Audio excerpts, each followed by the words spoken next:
This is LBC from Global, leading Britain's conversation with James O'Brien. Good morning. It's 4 minutes after 10. Thank crunchy it's Friday.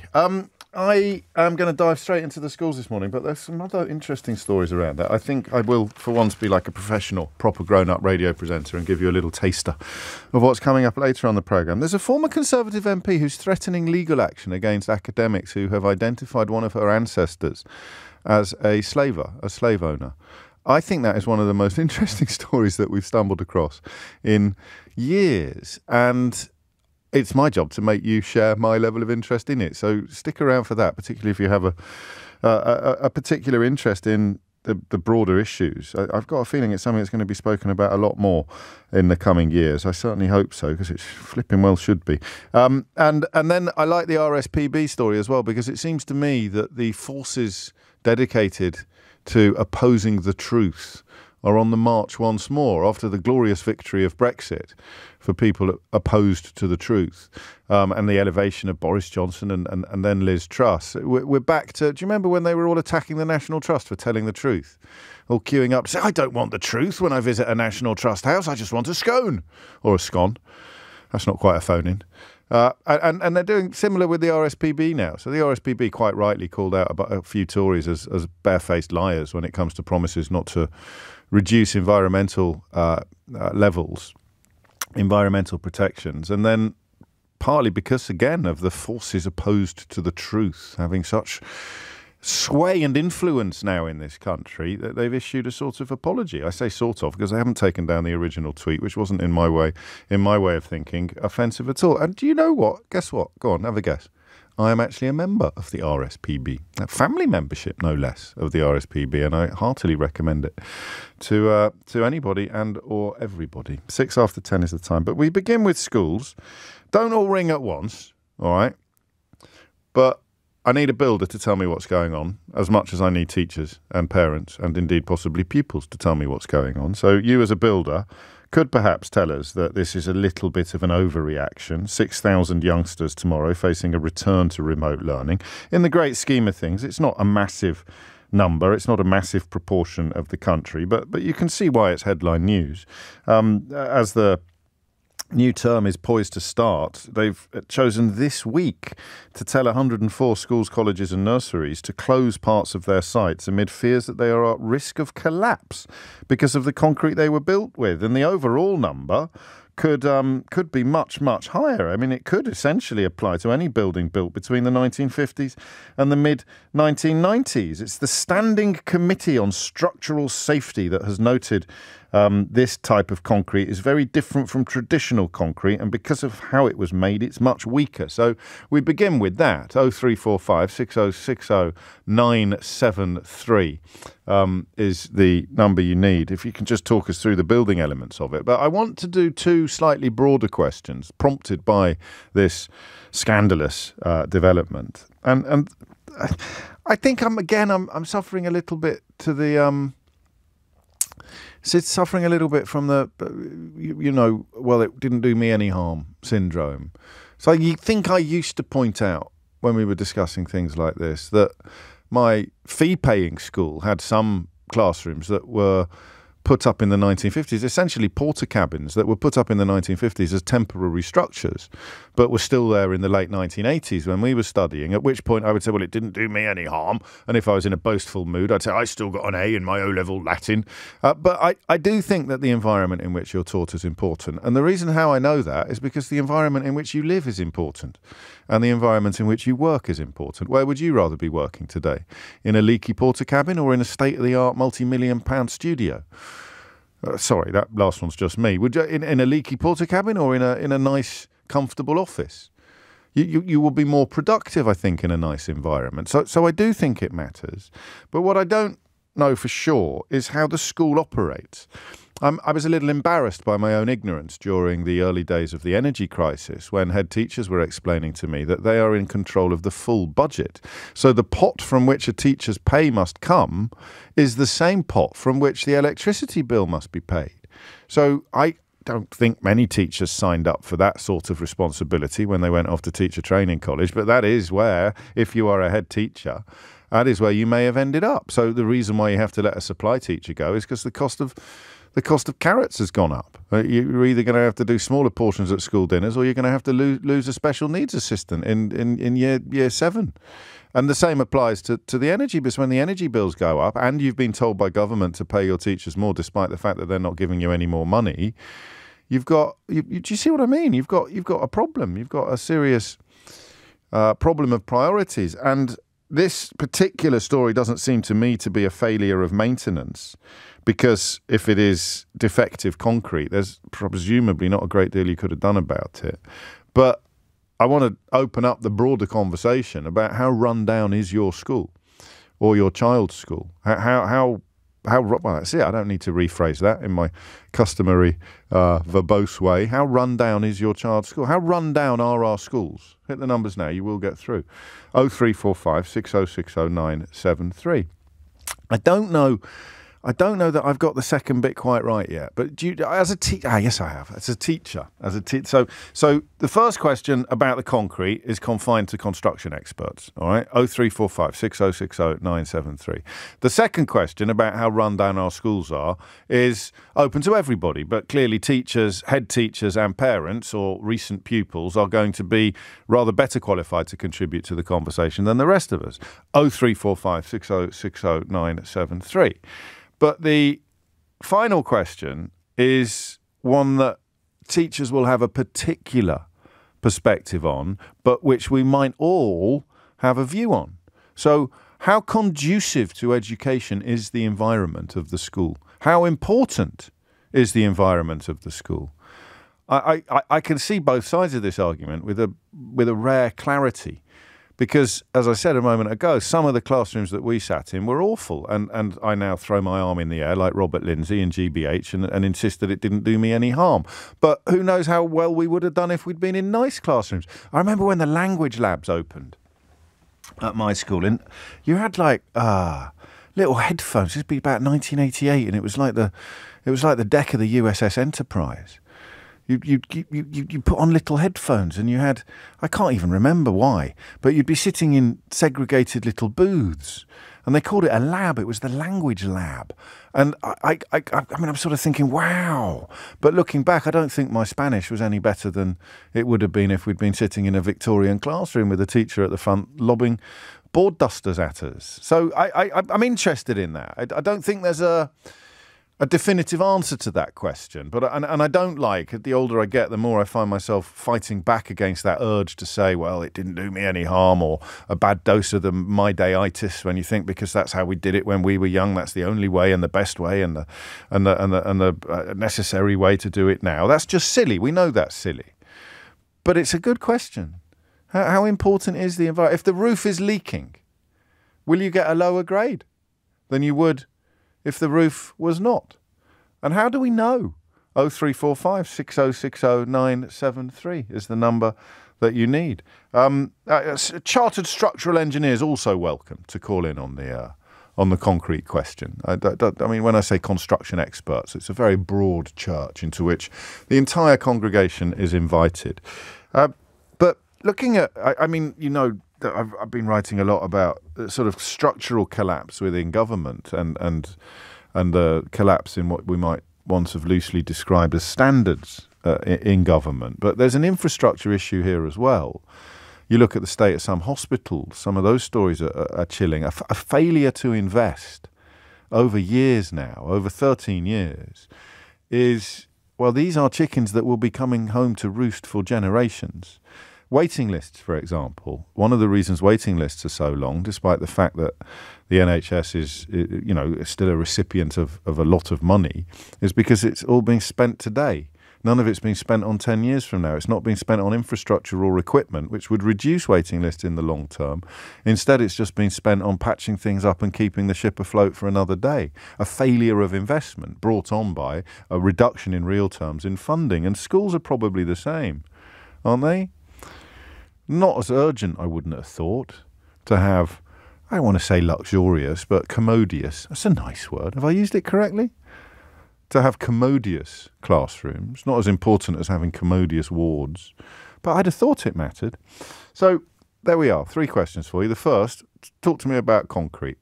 0345 606 0973. This is not, for the record, a radio show that believes it's possible to grow concrete.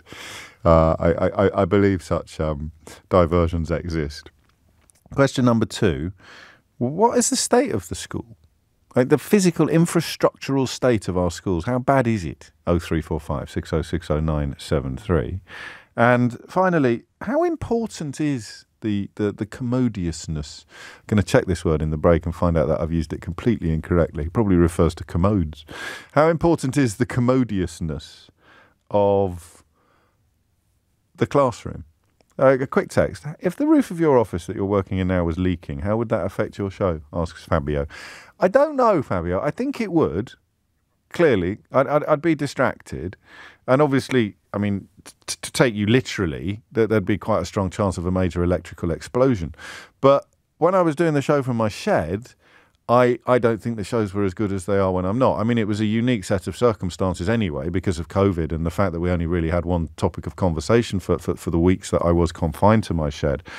But I found myself going a little bit stir crazy, whether or not that was simply the isolation or the relatively, comparatively primitive environment in which I found myself. I don't know. I genuinely don't know. That's why I said there's no definitive answer to this.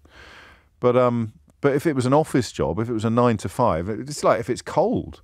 Think of Bob Cratchit not being allowed to put another piece of coal on the fire. Is he going to do more work or less work if he's sitting there freezing his proverbials off?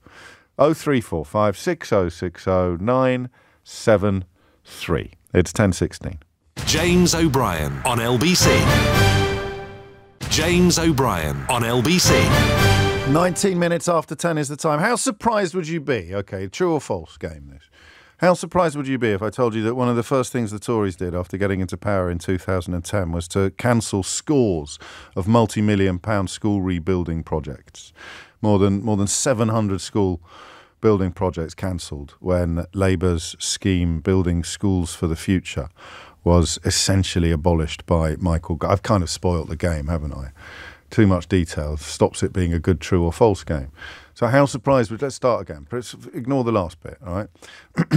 How surprised would you be if I told you that one of the first things the Tories did after getting into power in 2010 was to cancel plans to refurbish or rebuild pretty much every secondary school in the country? How surprised? Well, they did. Who'd have thunk it? And here we are today looking at the news that schools are being told to shut just a couple of days before the new term starts because, like London Bridge in the song, they are falling down. Lisa's in London. Lisa, what would you like to say? Oh, hello. Hello. I was just phoning in about just working in schools in general, actually. So I've been teaching in schools for 13 years, and actually the state of schools at the moment, just in general, are pretty awful. The school that I'm working at the moment, there's a really bad mouse problem, and we actually cannot afford to get rid of them. Oh. So we are just sitting with them, running around. Well, you see them. Now. You see them regularly. We see them. Yep. Every day? Every day, and they are quite familiar with us all now, and they will sit on the windowsills. Really? Yeah. And we can't afford to get rid of them. And they smell, do they? Do you have that horrible biscuity wee smell that comes with mice? Quite. Ooh. Yeah, our cupboards smell like pet shops. They're pretty bad. And it's not the school's fault. We've just completely run out of money. And even, with this 6% pay rise, obviously teachers wanted a pay rise, but many of us actually rejected it because of the terms that were given. It's coming out of our school's budget, which is now going to make it even more unpleasant place to work, even more stressful. We're going to have to buy even more of the resources ourselves anyway. Story yesterday about teachers bringing food into school for their children. Yeah. Definitely, and we used to be able to provide so much more out of the school budget, but now, I work in an area where there is a lot of poverty, and there are children that come to school without food, and so we do buy them breakfast, we do buy them snacks, because we know then, the only time they eat is at school. And thank goodness you do that, but you obviously shouldn't have to. It's that terrible tension, isn't it, between charity and government, and things that government should do, then people step in and do from the goodness of their heart, and it almost lets government off the hook. But of course, if you didn't do it, children go hungrier. How does it work? So you can't afford, the head's in charge of the budget, I presume, and they just can't afford to bring in pest control, environmental control on the sort of level that you would need to deal with a mouse infestation. Yeah. And the thing about mice, of course, is that they breed like mice. They do. Or rabbits. They do. So the problem gets worse and worse. A lot of money. It does. It's and I think on a building of that size, them to do 1 or 2 visits is not enough. They need to come quite a few times, and it's very expensive. And the head has done everything that he can to make sure that we get rid of the issue, but we just completely ran out of money. And of course, as soon as you stop baiting them and doing everything you need to do, they just continue to breed. And the holidays won't have helped, I don't imagine. What impact does it have on the pupils, do you think, on the students? I think the general feel is that it's just, if the schools aren't cared for, then they, as much as we do everything as teachers to care for them, they just think, well, this is the environment that we're in. It's horrible. That's isn't it? To come to school and learn when you're smelling mouse wee and seeing them run up and down your bookshelves, and it's just awful. And it's through no fault of the school, but the government seriously need to invest in schools, because teachers don't want to work in schools anymore either. I qualified with 6 other people at the same time, and I'm the only one that is still a teacher. Really? Because of conditions like this. Yes, lots of my friends have quit the profession because of pay, because of conditions. It's just horrendous. And things like cover teachers, our head then can't afford to pay for cover teachers, so then us as teachers become more stressed. Of course, and then less likely to stay. Can I ask, I know I said that was the last question, but just out of interest, what sorts of jobs have your cohort gone on to do instead? Is it, or is that a silly question? Many different things. Yeah, it's a silly actually, quite a few of them have gone into IT. Okay. And insurance and more office-based jobs. I think, what they do find sad is they obviously don't get that feel you get when you teach, and you've done something well for changing everybody. Lives. Yeah, but they said actually their mental well-being has to come first. And of course it does. And that's a great way. I think that little description there of care, how much do I care about my studies? Well, how much does the I don't know, the government, the Department of Education care about my school? I mean, it's not going to be a complete domino effect, but it creates an air of neglect. And if you are studying in an atmosphere of neglect, you are likely to be neglectful, I think. I really do. Thank you, Lisa. Paul's in Rayleigh. Paul, what would you like to say? Morning, James. Hello. Yeah, I'm a parent governor at school, and I took the role on about 2 years ago and have oversight of finance. And I'll be honest, it's like pulling back the curtain, and you suddenly realise quite how perilous the state of school finances are. I think on average, it's for a primary school, it's about £5,000 per year per pupil for their education, and about 80% of that is on staff wages, and then out of the rest of that, everything has to be paid for, and there's absolutely no fat in it. Yeah. There's no ability to put money aside for future issues that might arise. And when you're paying. When we did the budgeting process recently, and cost of getting rid of your refuse is is as much as you have to spend on books and resources for the school. I don't think people appreciate this, do they? Because I do the news for a living, and I was taken aback by the simple explanation of the impact that energy bills will have on the ability to hire teachers or on the ability to pay teachers. It's an odd thing that you should be required to. It used to be more centralised, didn't it? It used to come down from an LEA, and things would be done to scale. But now each individual head teacher is like a sort of CEO almost. Exactly right.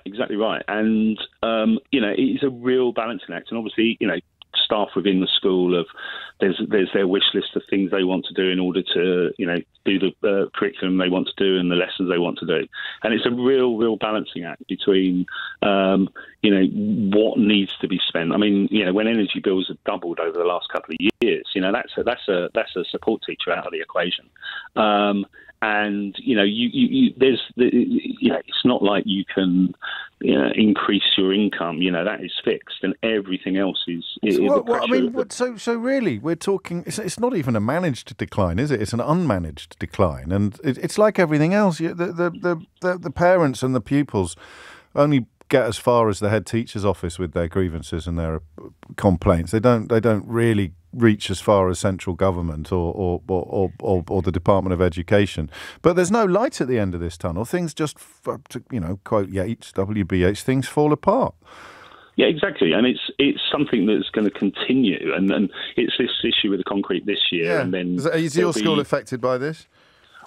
Thankfully we're not. But I mean, we've recently had some electrical issues in part of the building, and the only answer at the point was to sort of reduce classrooms without lights on and so forth, until the money could be found in order to resolve that issue. And that's sort of small compared to the possibility of a roof caving in. But you haven't got mice. No, thankfully. Well, I don't think we have. I'm getting messages saying, tell him to get a cat at the school. It's a thought, isn't it? But every school, I suspect, over the coming 5 years, 10 years, unless there's a change in the way that schools are funded, are going to be facing increasing issues with different things where things are failing. It's contempt for the children, really, at its heart, or it's incompetence. I do occasionally, as I'm sure you know, Paul, go off on slightly unfounded flights of fancy, and I do wonder whether we're living in an era where the ruling party thinks that education is wasted on the masses. Why would we prioritise school? It feels like that, but I'm not ready yet to believe that is the reason. It certainly does feel like that. As the previous caller mentioned, the government says, right, okay, teachers are going to get this pay award. There's no adjustment in the funding for schools, so that needs to come out of the already squeezed pot. And then, the energy costs and the cost of paper and, all of these things that affected the nation over the last couple of years. And yet there's no more funding coming in at the top, and so it does seem like a certain contempt, and it seems like a problem that there's no political value in solving it now, because you're not going to see the benefits for 10 or 15 years. And yet there is apparently political value everywhere, from the Tory backbenchers to the comment pages of the Daily Telegraph, in having a hissy fit about the removal of VAT exemptions for private school fees. It's funny, isn't it, how that works? Probably more newsprint expended in anger and outrage about Labour's proposals to stop private schools having charitable status with regard to their VAT than there is in the fact that state schools, which make up over 90% of the school state, are falling apart around the pupils' ears. Thank you, Paul. We shall see. I mean, I may be misrepresenting the commentary out there, but certainly people like me populate the media and are more likely to be privately educated and or privately educating our children. So these issues get a ridiculously disproportionate amount of coverage. If you were a Tory MP talking about anything else, you'd say you can't afford to send your children to private school, we'll get a better job then. But no, if you're a Tory MP talking about the Labour proposal to remove VAT from school fees, to remove the VAT exemption from school fees, you say it's outrageous. It's outrageous that the 7% or so of parents in this country who can afford to send their children to private, it's outrageous that they don't get charitable exemptions on VAT. I mean, it is pathetic, really, when you think about how skewed media coverage is. But we are where we are. More of your calls after the very latest news headlines with Amelia Cox. James O'Brien on LBC. James O'Brien on LBC. I don't know, really. I've got this obsession with tesseracts. Do you know what a tesseract is? It's one of my favourite things at the moment, a tesseract. It was the second book by Alex Garland, who wrote The Beach, which everybody read. And then he wrote another book called The Tesseract, which hardly anybody read, such as that's showbiz. He writes a lot of video games now. Supreme talent, brilliantly talented bloke. But the Tesseract is, imagine a cube, right? I'm probably going to get this wrong. Geometry's never been my strong point. But imagine a cube and now unfold it and make it flat. That's a Tesseract. So you fold... And I often think of Tesseracts when we're trying to work stuff out on the programme. But I don't think there are full answers to some of the questions we ask. You're never going to come up... It's not maths, what we do. It's not science. You're never going to come up with full explanations.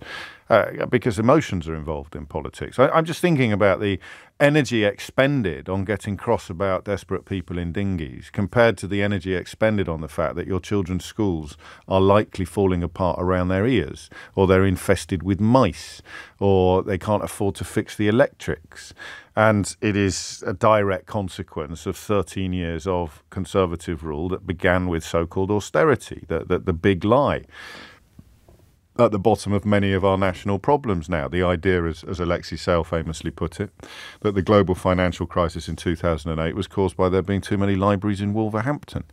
And the lies perpetrated by George Osborne and David Cameron that it was somehow Gordon Brown or the Labour Party's fault that economic collapse occurred was the ideological cover that they used to strip back public sector funding, to close things, to abandon the Building for Schools project that was already in place, to shut Sure Start centres, to close fire stations, to close ticket office. I mean, everywhere you look, there's evidence of that massive lie. And then fast forward 13 years and here we are, learning that schools are being shut a few days before the new term starts because of the danger of them literally collapsing. During lockdown, when all the schools were empty, imagine what a decent government could have done. Instead of shifting billions of pounds to their mates for substandard PPE, they could have not only kept construction workers in work, but they could have fixed up loads of temporarily empty schools for the duration. But hey-ho, that sounds far too sensible. 10:36 is the time. 3 questions bubbling alongside each other today. We haven't had any attempts to answer the first one yet, although I think James in Camden is going to open and probably shut that case in a moment. What's going on with this collapsing concrete? Question number 2 is the simple notion of what it's like in your children's school or your own school if you're a parent or a governor. I mean, how bad is it? Or a teacher, crucially, if you're a teacher. Question number 3 kind of gets asked as part of question number 2, but if you want to come at it separately, you can. Is there any way of measuring the relationship between educational environment and educational attainment? I thought that the first caller's point about care, you're in a school where mice are running around, and the idea that you should care about your studies when the place where you study clearly doesn't care about you.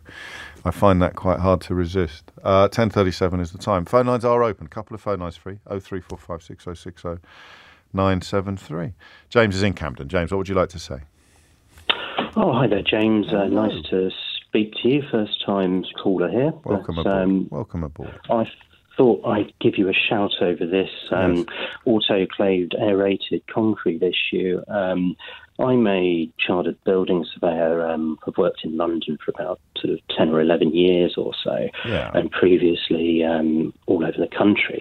And I've come across this substance a couple of times. I'll probably sort of start off by saying I'm no sort of world expert on it, but I'm definitely aware of it and have been aware of it for the past, or at least 10 years or so. Right.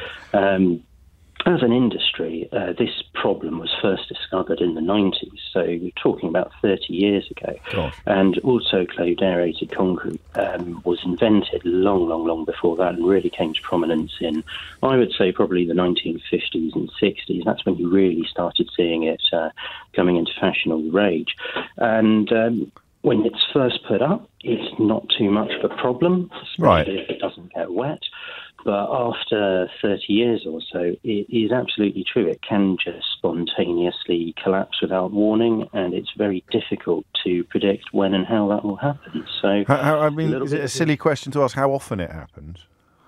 I mean, thankfully, incidents of people getting injured and hurt by it are fortunately rare. Right. It obviously is a problem, and the longer this stuff stays up there, the more of a problem it's going to be. And does it go for, because of course it's all happening under the surface, so it all looks fine, and then it collapses. There's no early warning or slow attrition or anything like that. Yeah, I mean, there's certain tests that people can do. I mean, they're not brilliant. Obviously, you can look at the early sort of warning signs of collapse, sort of faint cracking and so on, but that's not... And they're going to have that if they haven't been painted for a while, aren't they? It's not, I mean, you're not going to know whether it's the surface that's cracking or whether it's the infrastructure. What was your gut reaction professionally then when this story broke overnight, when you learnt of the 104 schools? Well, Yeah, I mean, not a massive surprise, really. I mean, I've been aware of this problem, like I said, for a good solid 10 years or so. And previously, all that I can say is the way that asset managers and stakeholders have managed it is they've tended to sort of get people like me in to see buildings, whether they're hospital wings, schools. I remember going to see a community centre that had this sort of stuff in it once upon a time. And we just basically do a report saying, yes, it's AAC, it's a deleterious material, it's problematic, we can't really say that it's going to come crashing down tomorrow night, but it could do. It could also stay up, perfectly fine for the next 10 years. And we're not the people who sort of really get to make the decision on whether buildings like this. Generally speaking, it's the asset manager or the person that owns it. So would you be comfortable working in a room that you had described thusly? Well, the scary thing is we all go through these sorts of buildings all the time. Yeah, that's what I'm beginning to realise. They're in bus stations, railway stations. So is there an argument that this is an overreaction, James, given that it's a constant threat but not an acute or urgent one? It's a difficult one. It depends how you judge risk, really, because at the end of the day, we could go around closing down every single building in the country that had a tiny bit of AAC on it on a health and safety grounds, and we'd suddenly find that we'd have hospitals all over the place that no one was allowed to walk into. And if you think about the current crisis that is present, not just in hospitals, but schools, but everywhere, really, this could create a lot of problems for a lot of people elsewhere. So I don't envy the government or the people that are set up to make these difficult calls and decisions, but obviously health and safety is a very important thing for everyone. And there are 156 educational settings containing this concrete that have been identified, and 52 of those have taken protective steps already this year. So the 104 that haven't, I suppose it almost becomes inevitable that something has to be done about the ones that haven't. Otherwise, they never would. If it is this sort of juggling, this financial juggling act that other callers have described. James, thank you so much. That's real chapter and verse on what's going on. As a layman, a good way to understand it is that the concrete is aero-like, so it's full of bubbles. And I don't know if you've ever tried to take a piece of dairy milk and squish it with your fingers, and then take a piece of aero and squish that with your fingers, and there you go, there it is. Perfect analogy for you. And the schools are built of aero. Toby's in Bristol. Toby, what made you pick up the phone? I qualified in 1991, so I'm at the end of my teaching career now, and I have actually finally stopped. And I remember how bad... That makes me feel old. Yeah, I know. Well, tell me about it. And so I remember how awful it was. I was supply teaching in places in Leeds like Belle Isle, where they were rebuilding schools around the children with asbestos. Wow. And when I started a job at a school, how appalling the conditions were, leaking roofs, buckets everywhere. Yeah. And then I do also remember the improvements that came along after 97. Remind us what happened in 97? Toby? Oh, I don't know. Something I'll check later. And then at Equal, I was still teaching after the 2010 election, and when Gove and Cummings were removed, built the building for the future, and the building, you could see it slowly degrading. I mean, it's a bit like the tanker analogy, and things carried on reasonably. Yes. But then, and when I decided to... Oh, phone line's gone funny. Don't stop moving. I don't know if you're moving around or something. I'm not moving. That's it. No, there we go. Carry on. When I left teaching, I was at the top of the pay scale, so I was what's called UPS, so upper pay scale 3. So if you look at today's teacher salary, that's about £50,000, fair whack. Yeah. And I was replaced by an NQT, and the money then went to help with building. And so you're not only losing experienced teachers because they're expensive, you're then recruiting NQTs, newly qualified teachers, who are perfectly good, nothing against newly qualified teachers, but they're relatively cheap. Of course. And you're then scrabbling around, as one of your earlier callers said, looking for where to take that money from, robbing Peter to pay Paul situation. And it's just so disheartening, because you do see the improvements in the pride that the children take in their school when it looks nice, when it's not falling to pieces. Of course you do. And that's an intangible, isn't it? I mean, there's stuff you can measure. You can measure mice, you can measure leaking roofs, you can measure collapsing ceilings, but you can't measure that intangible notion of pride and care. And you're turning up to do a shift, whether an adult or a child. And if you're doing it in circumstances that make you feel you're being treated with contempt by whoever it is, the invisible authority that is in charge of your environment, then you're surely less likely to give it your all. Even subconsciously, Toby. Subconsciously. Absolutely. Oh, and now I'm too expensive to return. And I don't think it's just me. I mean, I could take it personally, but I won't. No, of course. Given the choice, I've got a limited budget. Am I going to hire? Am I going to buy the best car in the garage, or am I just going to get the best I can afford? Absolutely, and that's where we are. And I think it is going to be that situation where money will go back in. I have a reasonable hope that under the new governance that money will come back into the system. But again, like after 18 years, it takes a long time when everything is falling to pieces. It does feel like it's on all fronts. Things are literally crumbling around us because it's almost an ideological. It is ideological. It is ideological. There's no. I mean, look, and you get your Tufton Street vampires on the case, and what's the point of spending money on that? What's the point of spending money on that? There's no comeback, there's no kickback, and bring in the private sector to do it so someone can make a little bit of profit, and then you get the ludicrous Taxpayers Alliance complaining about it. It is a complete mess, and everything is linked. But I'm beginning to sound like the kid in Sixth Sense, so I'll stop now. And I'll even resist the urge to plug my book again, in which a lot of this is explained in forensic detail. Toby, thank you. It's 10:46. James O'Brien on LBC. James O'Brien on LBC. It is 10:49. You're listening to James O'Brien on LBC, where we find ourselves once again contemplating the consequences of an ideology that sees spending taxpayers' money on taxpayers as unbearable.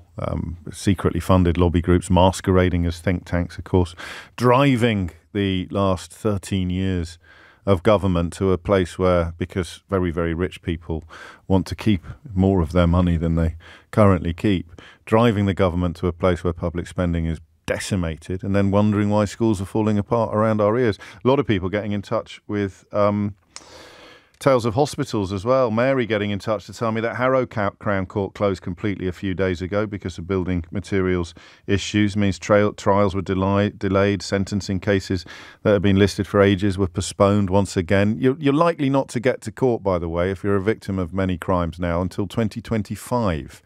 But don't forget that Suella Braverman has ordered the police to investigate more. And that's the point about distraction, media and politics. It's that all the time these idiots running these newspapers are telling you to get cross about X, Y and Z, while A, B and C is happening right under your nose. I'm cross about refugees and police officers wearing multicoloured helmets. But I'm not cross about the fact that the courts have got backlogs so long now that they stretch from Land's End to John O'Groats. I'm not cross about the fact that my children's school is falling apart around their ears. And full of mice. I'm not cross about the fact that hospitals are in arguably an even worse state infrastructurally than schools are. I'm very, very cross about gender-neutral toilets, and that's all I've. And that fella, the 30p Leenock, he'd let the cat out of the bag, didn't he? And then got promoted to deputy chair of the Conservative Party. Got nothing to fight the next election on except culture wars and transgender issues. And meanwhile, no surprise what's happening to schools and hospitals, to the legal system, to courts, and pretty much everything else. 10:52 is the time. George is in Southampton. George, what would you like to say? Hello. Good morning. George. I am a teacher and a teacher governor as well at my school. Okay. And we put in a bid 2 years ago to I believe it may well have been the Levelling Up Fund, and we were successful in having our school rebuilt. Right. Now, when you put in your bid, you then get tested, and you get put into waves. So Yes. Wave 1 was all the RAC schools. Oh, yes. Our concrete was tested, we weren't RAC, so we got put into Wave 2. Okay. So we should have a new school by 2025, which is obviously very exciting. But I have no idea if this news is going to affect that. So What did you think when you heard this news? Did you think that the RAC schools were all being dealt with already? To be honest, when we got the RAC test, we were all crossing our fingers that we would have RAC, because then we'd probably be in a new school by now. Well, except you wouldn't, would you? Because only 52 out of 156 have been yes. addressed. You'd be shut next week, mate. So uncross your fingers. True. If I understand it. Does that sound right to you? You'd be shut next week rather than at the front of the queue? You could still be at the front of the queue to get fixed.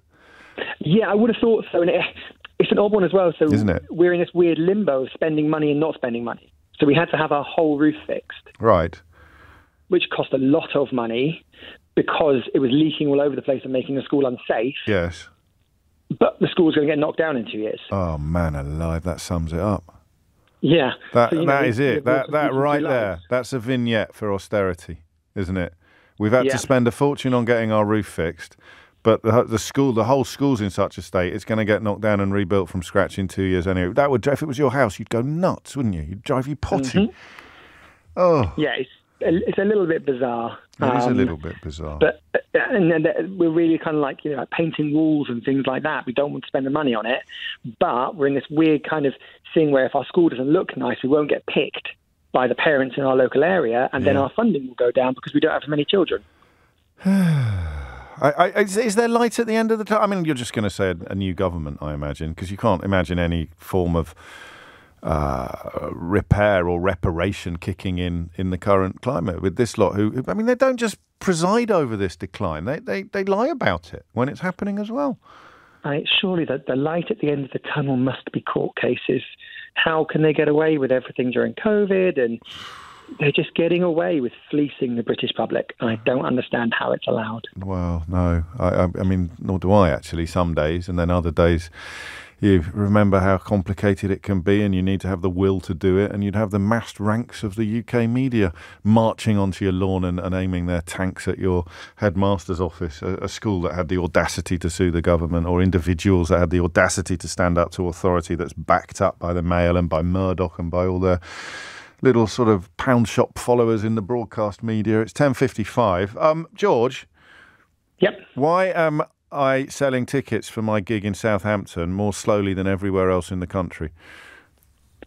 Oh, it's a very good question. Why have you not been spreading the word?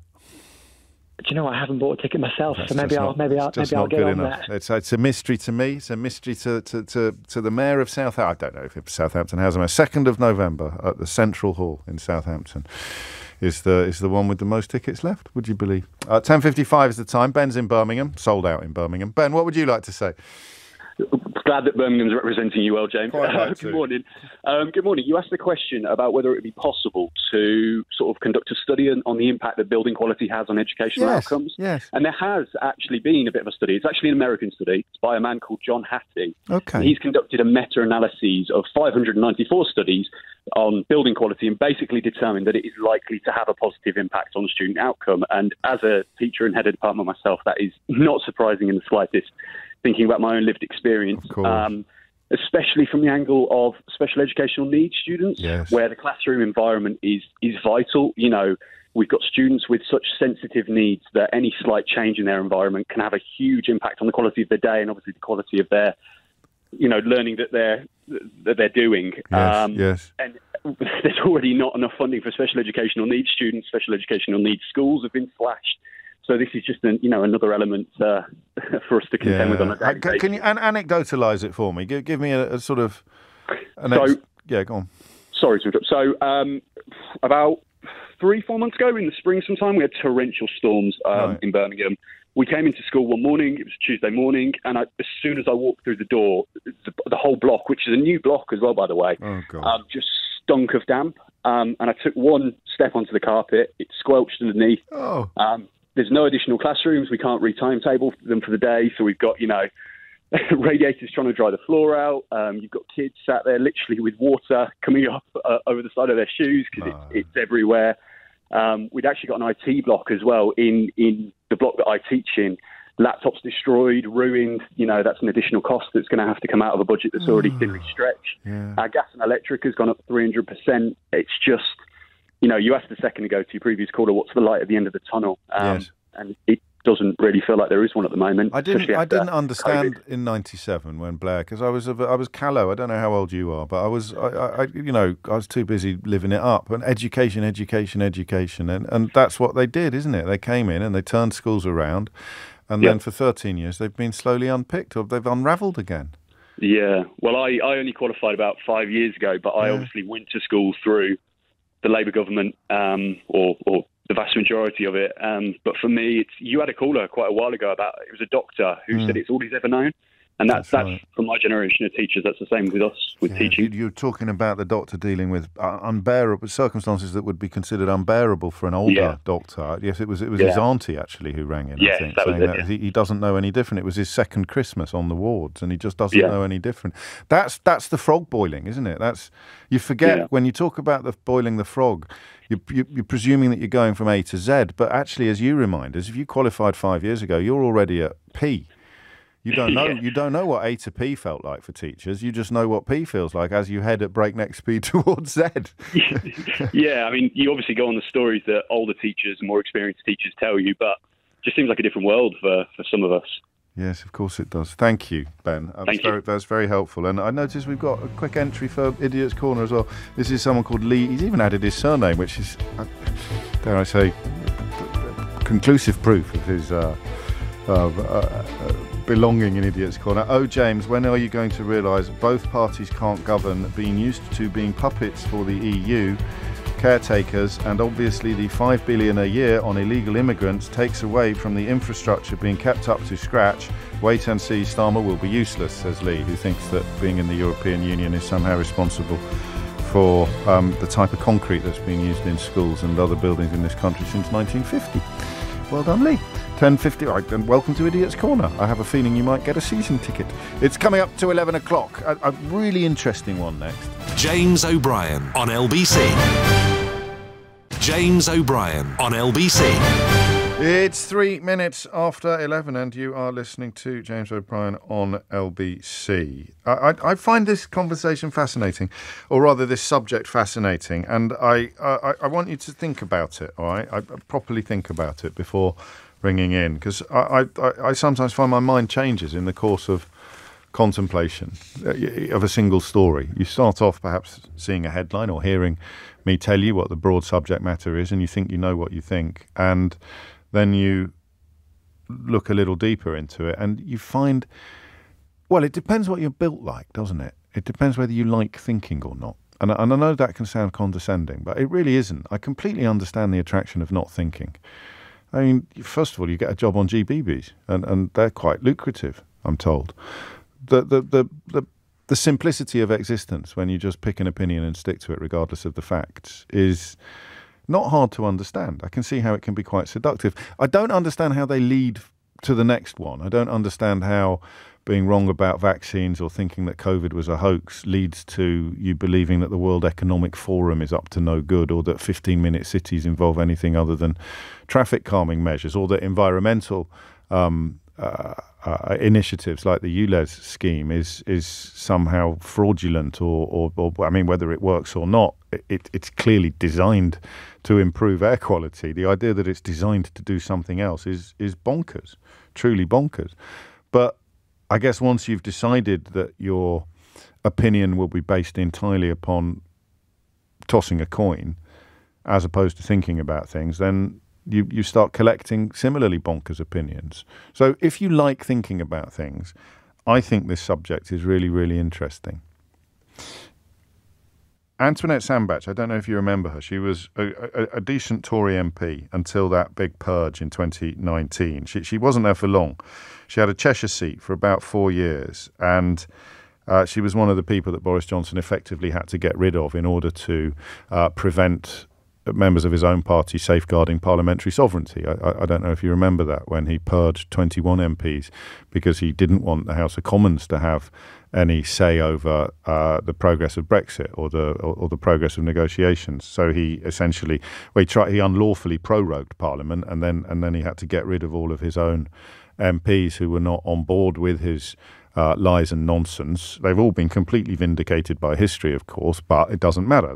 They lost their jobs. She was deselected in her own constituency, as was Philip Hammond, the former Chancellor of the Exchequer, for the crime of telling the truth. As we're going to talk in the next hour in the context of the RSPB about the forces opposed to the truth.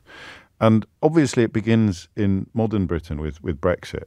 But that period in 2019 when telling the truth was an arrestable offence in the Conservative Party is incredible. You think of Sir Nicholas Soames, Winston Churchill's grandson. I mention that because the kind of people who are opposed to the truth claim often that Winston Churchill is their hero. So his own flesh and blood descendant was essentially expelled, purged, expunged from the Conservative Party because he insisted on telling the truth. He insisted that the House of Commons, that Parliament retained the right of scrutiny over mooted Brexit-related legislation. And they lost. The people opposed to the truth prevailed. And she was one of them, and often very impressive on the subject as well.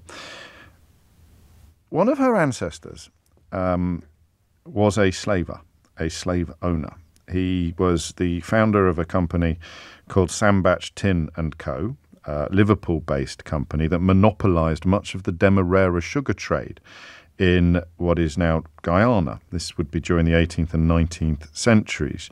The epic amounts of wealth were then brought back to Britain, and from that period, that wealth, Antoinette Sambach is descended. Okay, so far so good, right? Utterly uncontroversial, nothing to get your teeth into here. Is it going to be another one of those, should they apologise or should they pay reparations? We've seen a descendant of William Gladstone very recently offer apologies to people in the countries where his forebear had plantations and slaves. We've seen a BBC journalist called Trevelyan, I forget her Christian name, her first name, or Laura, I think, Laura Trevelyan, do similar and discover in your family tree actual slavers and do a form of, if you like, a retrospective repentance, you might call it. The Earl of Harewood at Harewood House up near Leeds has a wonderful exhibit on this subject, and it features a very striking portrait of the actor David Harewood, who discovered when researching his own family history that the reason why his name is Harewood is because his ancestors were owned by the ancestors of the Earl of Harewood. Owned. And this is not what today's story is about. Today's story is about Antoinette Sambach threatening the University of Cambridge with legal action after a historian named her as a descendant of a merchant who enslaved his ancestors. Now, there are several factors here that I want you to take into account before telling me what you think. And crucial, I think, to this is the fact that she was only an MP for 4 years. So she was a public figure, if you like, for 4 years. And not a particularly prominent public figure, and not really a public figure who lined her own pockets or feathered her own nest as a consequence of her political career. Right? I'm not 100% sure what I think about this story yet. I don't want to have any fisticuffs or rows, but we might. But I just want to get these things in front of you before we start talking about it. The research student at St Catherine's College in Oxford, Malik Al-Nasir, discovered when researching his own family tree as part of his PhD studies, discovered that his forebears, his ancestors, had been owned, they had been enslaved on sugar plantations in Demerara, which is in the former colony of British Guyana, now known as Guyana. So his ancestors were enslaved. He looked into the history and discovered that Samuel Sambach, or he claimed that Samuel Sambach was the sort of architect of that enslavement, and he gave a TEDx talk in 2021 in which he pointed out that a descendant of the man that enslaved his ancestors had been in government. At the time of the talk, she was no longer an MP, and I think that is relevant to her grievance here. She feels that to have this stigma, this ancestral stigma attached to her, is unfair for two reasons. Firstly, it has absolutely nothing to do with her. She is under there is no doubt whatsoever that in her mind that slavery is absolutely appalling. There's a sort of guilt by association involved in this. Now, the Gladstone and the Trevelyan examples speak of a recognition and an acceptance of that guilt by association. But I'm not sure it is clear-cut, this. Why should there be guilt by association? I feel no guilt whatsoever for anything that my great-great-great-great-great-granddad or grandma did. If I knew, I can't. Guilt is not the right word. Association is the right word, but what by association? Should she be expected to? I think a state, a government, a company, even perhaps a fortune can be retrospectively held to account.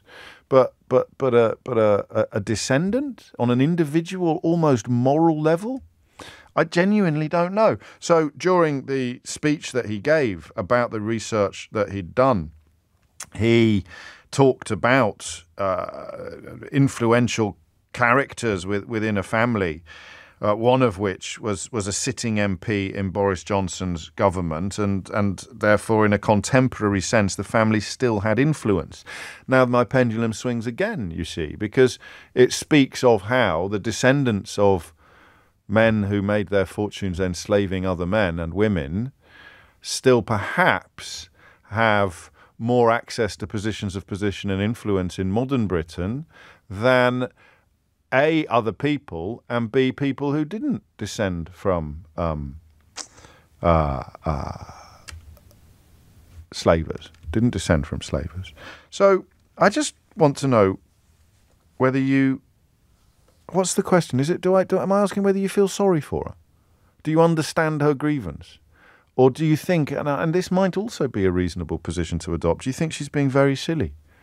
So a former Tory MP has threatened the University of Cambridge with legal action after a historian named her as a descendant of a merchant who enslaved his ancestors. There's no dispute over the accuracy of the research. She is a descendant of a merchant who enslaved his ancestors, but she doesn't feel it's fair for her name to be included in the research on the grounds, essentially, or the reason why it's included in the research is that her name is known. She could be pointed to as a prominent public figure during that period of her membership of Parliament. If she hadn't become a member of Parliament, she would not have been mentioned in this research. That much is clear.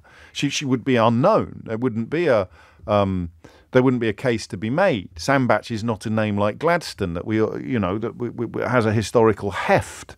It's not a name like Harewood.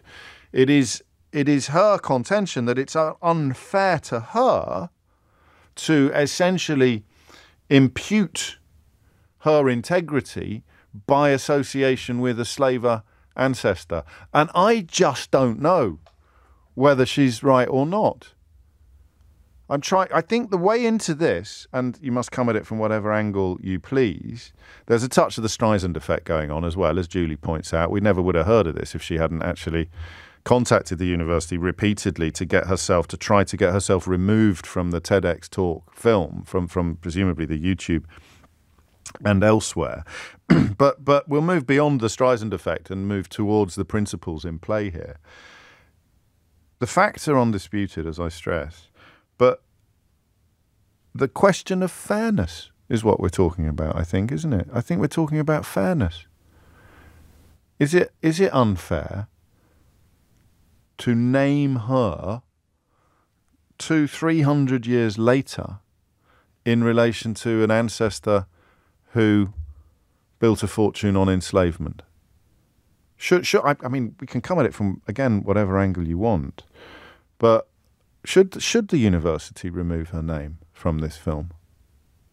Is it fair that she be associated in this way? We live in a strange period. I think you're right. The word we want is shame. Quite a few of you suggesting it's shame, not guilt, that we should be talking about. But I'm not sure, because I haven't walked in anybody else's shoes. I'm not sure you can I mean, if your dad was a massive wrong-un, you'd feel shame. Your granddad, but your great-great-great-great-granddad? I genuinely don't know.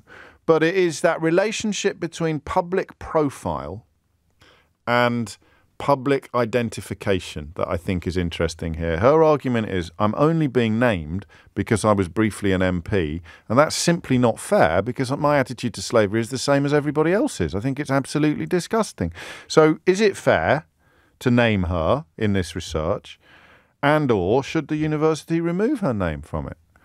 0345 6060 973. And if you've traced your descendancy from slavers or enslaved people, I guess it might be more interesting. I mean, if you found out that your ancestors were enslaved, do you have actual personal feelings towards the descendants of slavers?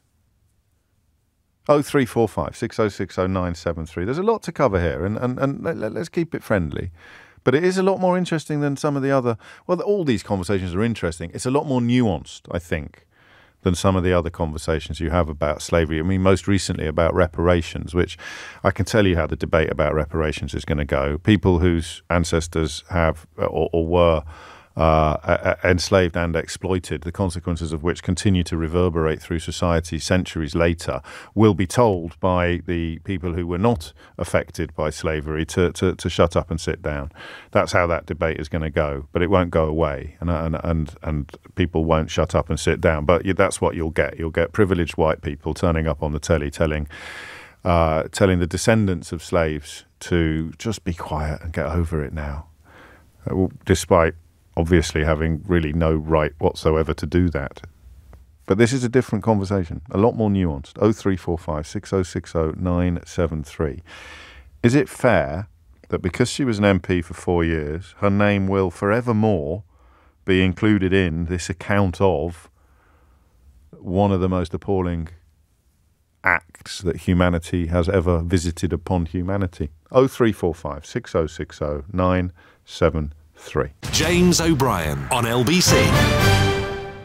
James O'Brien on LBC. 20 minutes after 11. I like this take from the No Hostages Twitter account. Take a moment to consider how strange this conversation sounds to someone visiting the UK. It's a monarchy with a leader who rules by virtue of their genealogy. There are legislators who hold their seats because they're descended from aristocrats. And along comes Antoinette Sambach trying to sue someone for outlining her genealogy. It's a strange place. You put it like that, and it certainly is. Tina is in Stoke Newington. Tina, what would you like to say? I basically want to say what you just said, really. Because I think it's really absurd, the fact that she wants to sue the university for just stating things that happen. She's threatened them with legal action. The Times understands. That's just me clarifying what I've said, not what you've said. No, you've said nothing wrong. I just to get the details absolutely correct. Why? Because I mean, imagine it was you. Well, if I had a great grandfather that had done something really terrible, I would accept it. You know, I wouldn't expect people to expect me to do the same thing as that person, but I'm still related to that person. They're still part of my family. It's still true. It still happens. But it won't happen to you because you haven't been an MP. I mean, I wonder if it's the brevity of the time that she was in the House of Commons that intrigues me in this issue, in that she was barely a public figure and she's only included because of that role, and therefore it's not fair, because if she was a bus driver or a heart surgeon, she wouldn't have been mentioned. Well, how do we know that she wouldn't have been mentioned? Because no one was. No one was in the talk. I mean, she's literally cited as an example of how you still have influence. Descendants of the family still have influence, in this case, political influence. But she did have influence. I mean, she chose to take a role where she would be having influence. And I can't see where she can go from there. I really don't. I mean, she made a concerted effort to be in Parliament, even if it was for a very short period of time. And therefore, go on. It just staggers me. She's not a wrong 'un. She's nice, and she was a good MP, and she got an awful lot of stuff right. Well, it was quite brave to stand up and say so. So I don't want to depict her as being dodgy or anything like that. But that's the problem with it. The implication is that I would see her as being dodgy, and I don't see her as being dodgy. I just see her as being somebody who's got some really nasty relatives in her family tree, and I feel a bit sorry for her about that. That's really nicely put. Yes. Yeah, I don't think it hurts for people to know that as well. That people who are good are related to people who've done bad things. And almost all of us, if you dig back far enough, would find something on our family tree that would probably rather wasn't there. And what about the idea? Because we live in a weird culture And I appreciate it happens a lot more to people on the left than it does to people on the right. You get followed around by bizarre associations forevermore in the internet age. So, you know, if she was a Labour MP, if she was still in Parliament, then I can think of websites that would constantly describe her as the slaver's great-great-granddaughter. And that may change the complexion slightly. That's the other reason why I think it's important that it is admitted to. Is that the right wing press would take that kind of try and push it all down and stop people from knowing about it. I think it is right and proper that we have a press that will tell stories about things, whether we like them or not, you know, whether they're comfortable for the subject or not. I think it's going to be hard to argue with that position, and yet I'm almost tempted. I can't do a phone in on why I feel sorry for her, but I do have a modicum of sympathy for her because her feelings are clearly such that she's undertaken this course of action. So it is obviously hurting her. Oh, thank you, Tina. 03456060973 is the number you need if you want to join in. Io is in Watford. Io, what would you like to say? Thanks. Thanks for having me on, James. Very welcome. I've followed yours for a while, and it's all right. Show. Thank you. Thank you. There we go. Clear your throat before making your contribution. It's very wise. That was good. The phone lines. Actually, no. The phone line's awful. I don't know whether you've just coughed your phone into. 1 second. If you've got me on speaker, I'm going to be cross. Can you hear me now? Is that better? I had my earphones. Can you hear? I had my earphones on. That's much better, yeah. Is that better? That's much okay. Better. Yeah. Thank you very much. Now, what I'd like to say is this. Whilst I fully appreciate her emotions in all of this, and one will not try to remove her emotions and how she feels about being, how she's viewed and perceived and all of that, there is a bigger picture to what has happened here. Yes, whether she likes it or not, she is a direct descendant of a slave owner. Yes. That is a reality she cannot escape from, whether she be public or private.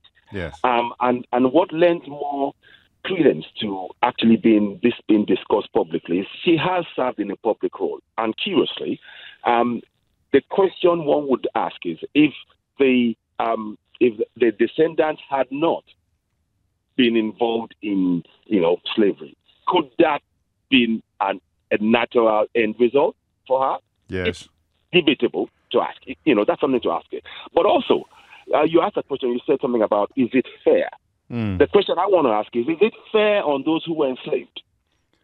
Well, I think that's, that's close to being a silly question. It's so obviously not fair. Yeah. But she didn't enslave anybody. No. So that's why the question of whether or not it's fair for her to be included in this account, I think, is a more nuanced question than whether or not slavery was fair. I'm trying to make a point there. I know you are. But I think it's too clumsy a point for our purposes here. I'm not so sure, but the thing I only say is that the fact that she is associated with a descendant, she's a descendant of a slave owner, is something that, one, she should not try to run away from. And it sounds like that from what she's trying to say. No, don't associate my name with it. It is a reality that she cannot escape from. I think she has one or two choices. She either says, you know what, yes, I am. And like the lady before said, it's not a reflection of who she is as a person. Nobody's judging that. So in many ways, she needs a bit of help, a bit of counsel, not in terms of psychological counselling, but in terms of a good chat with somebody about why she shouldn't be so upset about this. Right. Yeah, it's in some respects. And so I'm not so sure if, looking at making a threat of legal actions, whether it's a right course of action for her. Of course, she's entitled to what she wants to do in that manner. But it brings this issue of slave trade and people trying to separate themselves and all of that. It really brings it to the fore, and it raises a lot more questions about things. Speaking as somebody who is as a black person and knowing the impact of all of that, even as we speak today, it's almost like an entitlement. Someone who is entitled would make this kind of statement. It almost feels like that, So, but I hope she considers it and actually just rather than try to run away from it. Accept that that's what it is. Laura Trevelyan did a brilliant response to this, and the family, they did. It doesn't solve the whole problem, but the acknowledgement of it goes a long way. I suppose, think of it this way, finally. She's just saying, look, could just leave me out of it, will you? She's not objecting to the history. She's not objecting to the research. She's certainly not defending anything that anybody did. She's certainly not questioning the fairness, the fundamental horror, the Holocaust of slavery. She's not doing any of those things. She's just saying, could please leave me out of it? And that's where my sympathy comes from. Of course, we can all have sympathy for her position, and that's fine. It's one thing to have sympathy for the position, but to say now that now needs to say, okay, now no, leave her out of it. It's impossible, because the very fact of who she is, whether she likes it or not, has benefited from the profits of slavery. In some way, I mean, there may not be a financial inheritance, but there's going to be some form of social capital that almost certainly derives from the privilege and wealth enjoyed by her ancestors. Thank you, Ayo. That was very helpful. And of course, in a way, if you're watching this thing and the name Sambach comes up, she wasn't prominent enough for you to go, I wonder if, but it's a rare enough name, I keep thinking there was a bloke in Sambach who rang us. It was one of the most racist calls I've ever taken on the programme. I don't know if you remember it. It was surreal. That's another. That must be named after the family, mustn't it? The town, because it's somewhere in Cheshire. It's some service stations there, isn't there? And maybe there's a link. I don't know. But you would think, I wonder if this bloke is related to that politician from a few years ago, and then you'd find out pretty quickly that she was.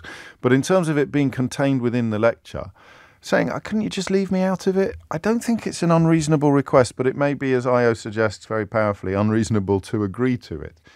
James O'Brien on LBC. James O'Brien on LBC. It is 11:34, and you are listening to James O'Brien on LBC, where I think I've distilled it down quite nicely, although we're close to unanimous on Antoinette Sambach being at the very least ill-advised to threaten the University of Cambridge with legal action after a historian named her as a descendant of a merchant who enslaved his ancestors, the Times understands. I remember when Farage went to Germany to speak to the AfD, and it was pointed out that he was there as a guest of the granddaughter, I think, of a senior Nazi.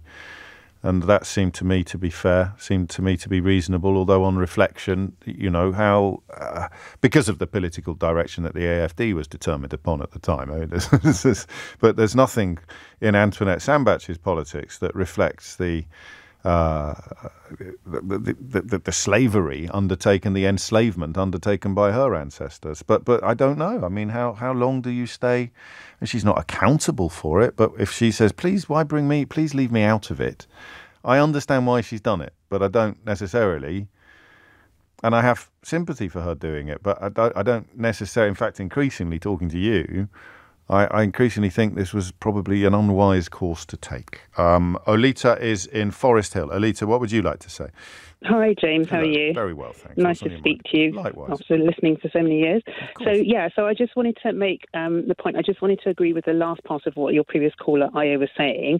As a black person, it does feel like a bit of a double whammy, which is that you have had slavery inflicted and all the impact, and then to have the privilege of saying, don't name me in association with this, I think is a bit of a slap in the face, because there aren't that many opportunities to draw the illustration to the modern day of what happened before. And this is one of the few illustrations where the timeline can be illustrated, and then we're being told to be quiet.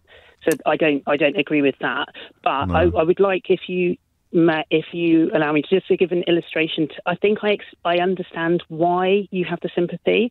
I don't agree that she should ask not to be named, but I fully understand why she doesn't feel comfortable. Yes.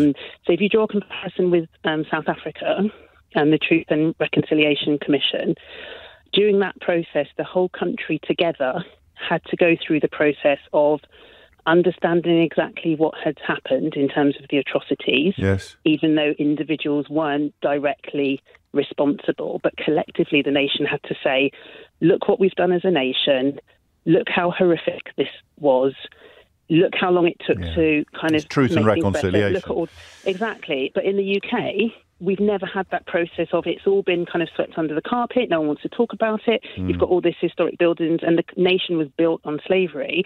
But collectively, we haven't come to that point where we've said, look, this is us and this is what we've benefited from. So as an individual, when she is named, she feels as though it's why me? Why should it all be pinned on me? Whereas if collectively we'd already had that process where everybody knew it was everybody, and the whole nation was involved. There was, the monarchy was involved. The Bank of England, everything was involved, and that was the pinnacle of how the country was built. Then, if we had that process, then following that process, if individuals were named, because that education has already happened, people won't kind of focus so much on the individual. And so that is the problem. The problem is we need to have that process. We've never had that process.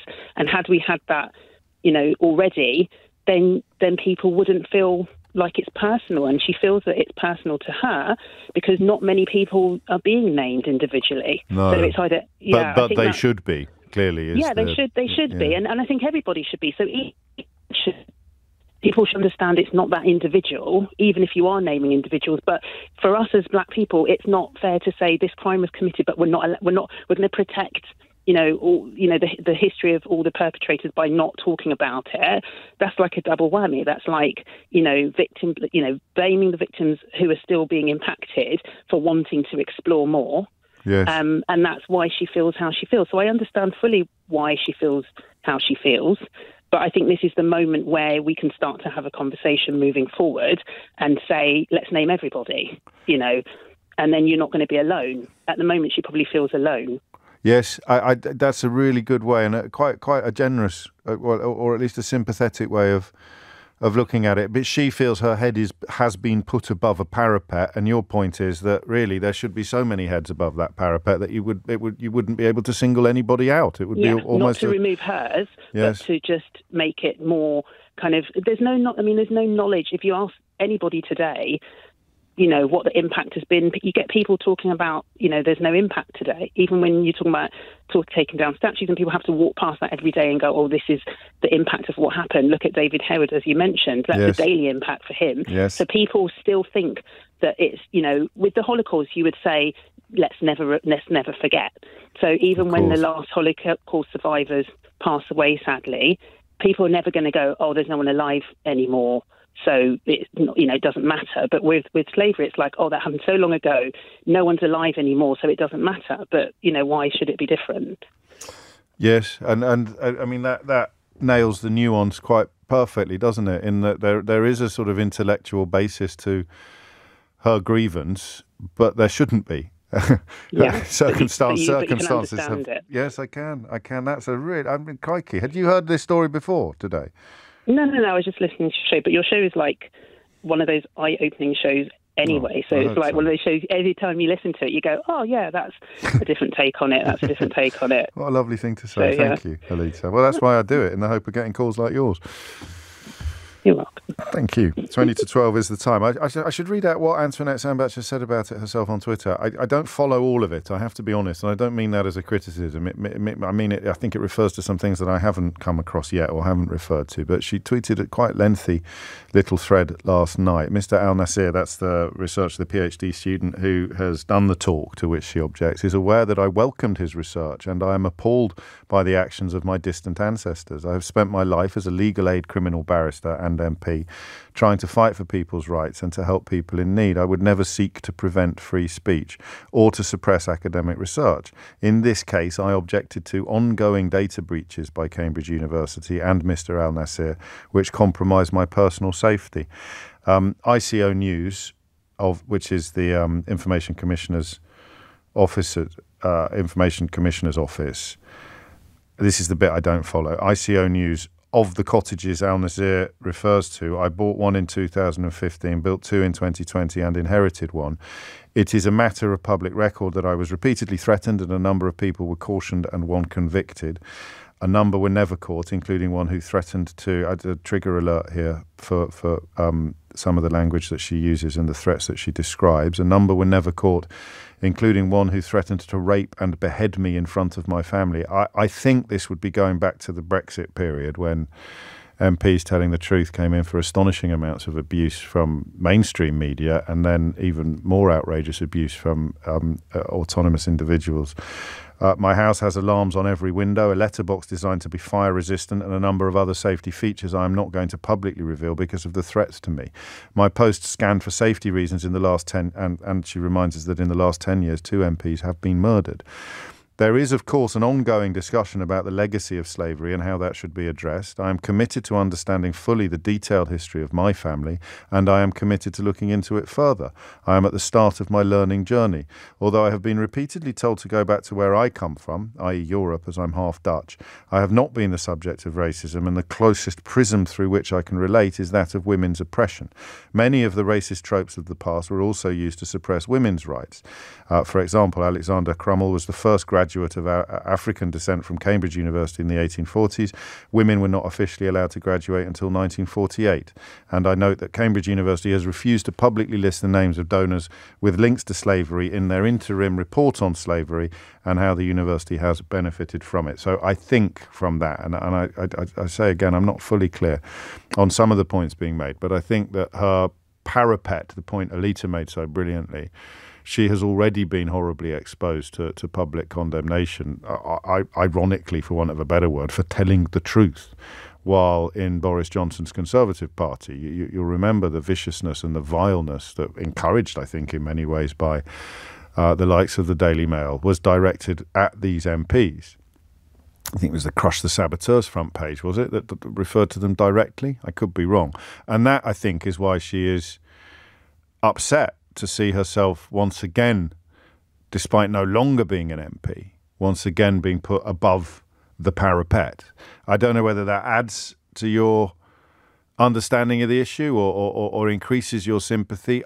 Unfortunately, I don't know how relevant it really is in the great scheme of things.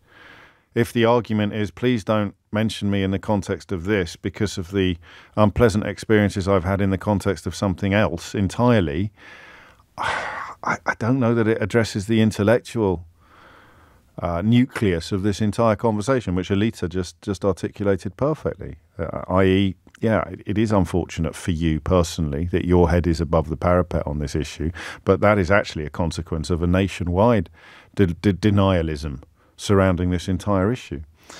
More of your thoughts after this. James O'Brien on LBC. James O'Brien on LBC. 11:48 is the time, and I told you it was a more nuanced story than perhaps some of the headlines allow, but there has been not a single syllable of support for Antoinette Sambach's attempts to get her name removed from a TEDx talk about slavery in particular that focuses or references one of her forebears, Samuel Sambach, the co-founder of a company that monopolised much of the Demerara sugar trade in the 18th and 19th centuries, involving deriving a substantial amount of wealth generated from slavery, and mentioning in this talk, given by a third-year PhD student at St Catherine's College, Cambridge, the fact that he is a forebear of somebody who had been an MP very recently. And it is evidence of how the families built upon those pasts retain arguably undue and disproportionate influence and access to power today. I really think it does. There's a little bit more as well. I don't know. I don't want it to sound like a pursuit of Antoinette Sambach, but I do think that this is also relevant, that she has been in the public eye for a little longer than the fact that she joined the House of Commons in 2019 allows. I beg your pardon, 2015 until 2019. She ran for the Welsh Assembly in 2007, so a little longer perhaps in the public eye. And the family has farmed in the, and I'll get told off by my Welsh listeners for mispronouncing this, the Elwy Valley, which runs through Conwy County, for 6 generations, and today her home is a slate-fronted house once occupied by the estate's foreman, and which dates back to 1840. So, you know, the whereabouts of the wealth is pertinent, I think. You're having a conversation about the role that slavery played in the creation of modern Britain. I think you have to point at families that remain prominent due to the wealth derived from enslavement. I was almost today years old when I discovered that the compensation paid upon the abolition of slavery went to the owners of human beings, not the human beings who had been traded like animals. 10 minutes to 12 is the time. Ian is in... Yeah, I just gave myself a hard time for mispronouncing a Welsh place. And you've put this on the board without any phonetic help on how to pronounce it at all. I'll have a go, Ian, if you promise not to laugh. Achilbuie. I'm laughing. Yeah, what is it? Achilbuie. Achilbuie. In Scotland? I mean, yes, it's in Scotland. Yeah. What would you like to say, Ian? I did quite a lot of I did the original research on this story for the Sandbatches and also on the Gladstones. Gosh. Did it 7 years ago. Right. And the connection is football. Go on. People down south don't really know this, but Scotland had the first black international player in 1882, and he was also captain of Scotland. His name was Andrew Watson. I did not know that. Andrew Watson's grandmother and Gladstone's mother were cousins. Not direct cousins, but second or third cousins. Okay. They were Robertsons. Good Lord. So there was a family connection. Peter Miller Watson, Andrew's father, who was white, his mother was a mulatto, right, worked for Sandbach Cheney. Sandbach Cheney were an Anglo-Dutch family concern. Right. And you're quite right, they were involved in sugar, they were involved in slaves, they had slaves. Yes. So the point I was making was that the Sandbach situation is very much like the Gladstone connection. Gosh, the Gladstones have been very open in what they've done finally. Yes. Because what happened was, as you know, John Gladstone was the largest slave owner of them all. Mm. And when the Emancipation of Slavery Act was passed, compensation was paid. Therefore, he got the largest sum, I think, or the second largest sum. And what the families did then was very cleverly converted that money mostly into railway shares and made an absolute fortune on the railways as well. Right. So that the wealth continues down. And these families have this wealth in the background all the time. You've just described what Sandbach has. The Gladstones are not exactly poor. So we have a situation where, in my view, what the Gladstones have done has been correct. They've faced up and fessed up. And Sandbach really does need to do the same, just accept that that's the way it is. And if she's quoted, fine, she's quoted. Mm. It's all on record anyway. All you have to do is to go into the files and look at the slave owning records at the time of the emancipations when they decided on the compensations. And you discovered this because you were researching Andrew Watson? My interest is football. I'm a member of the Scottish Football Historians Group, and I've been a pioneer in this particular area. Oh, fantastic. Did you publish your research? It's up on the net. It's been up on the net for 7 years. What's your full name? Can you refer people to it if they want to have a look? The Scots Football... Because he was born in Demerara. Andrew Watson was born in Demerara, which is where this conversation started. But he was brought over when he was, I think, 3, 4, 5. He went to school in Halifax. He went to Wimbledon, to school in Wimbledon. Is it Wimbledon College, I think, isn't it? King's College, Wimbledon, probably. Yes, exactly. Yes. He went there, and then he went to Glasgow University, came up and went to Glasgow University, and that's how he became involved in football in Glasgow. And because he was resident in Glasgow, he was qualified to play for Scotland. How remarkable! I mean, that's just fascinating. I know the chap from Cambridge. I think his name is actually Watson.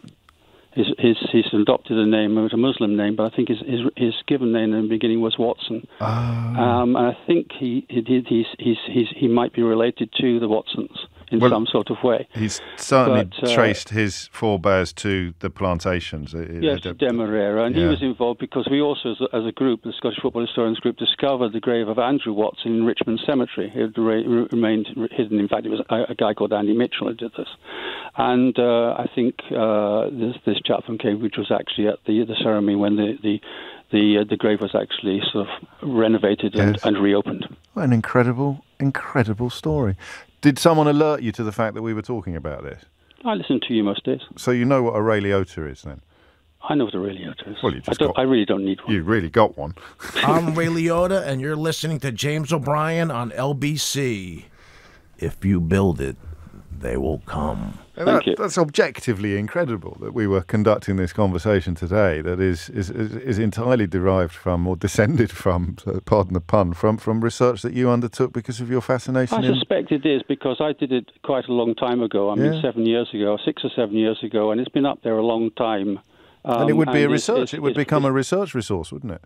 Well, it's there. That's what it's there. The whole Scots football worldwide is a research resource for the involvements in Scots in taking football around the world, because in reality it was Scots who took football around the world, often as railway engineers or labourers rather than English people. Yeah, but we managed to get to 11:55 with this conversation, which was potentially quite inflammatory, being gloriously uncontroversial, and now you've absolutely blown that up, Ian, by laying claim to the Scottish role in popularising football as opposed to the English role. Look at the website. You'll see. I think it's 28 countries where it was delivered to. Look, that's fantastic. You know, when you have a situation in Argentina where the three main instigators of football were Andrew Watson Hutton, Alex Lamont, and Arnott Leslie, and there's a bit of a clue.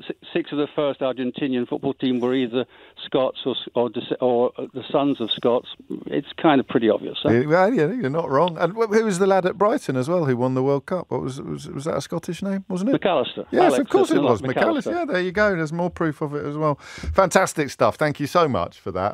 That's absolutely made my day. And one of the most richly deserved Ray Liotas ever, I think. From Ochiltebui, is that it? I got close to Montreux in Switzerland. Sarah, what would you like to say? Hello. Yeah, I wanted to talk about the fact that this is all about the privilege that Antoinette, what's her surname? Sorry, Sambach. Antoinette Sambach wants that we don't have. Yes. A tiny bit about me. I'm from a Caribbean family on my mother's side, and we don't get to really hide where we come from. We don't get to hide that we come from enslaved people, and we don't get to hide either that we come from enslavers. I think it's something that's often forgotten in these conversations, is that brown people from the Caribbean are not just black people. They also usually have white bloodlines that come from where you can very well imagine. Well, I just talked about it a bit with Ian a moment ago.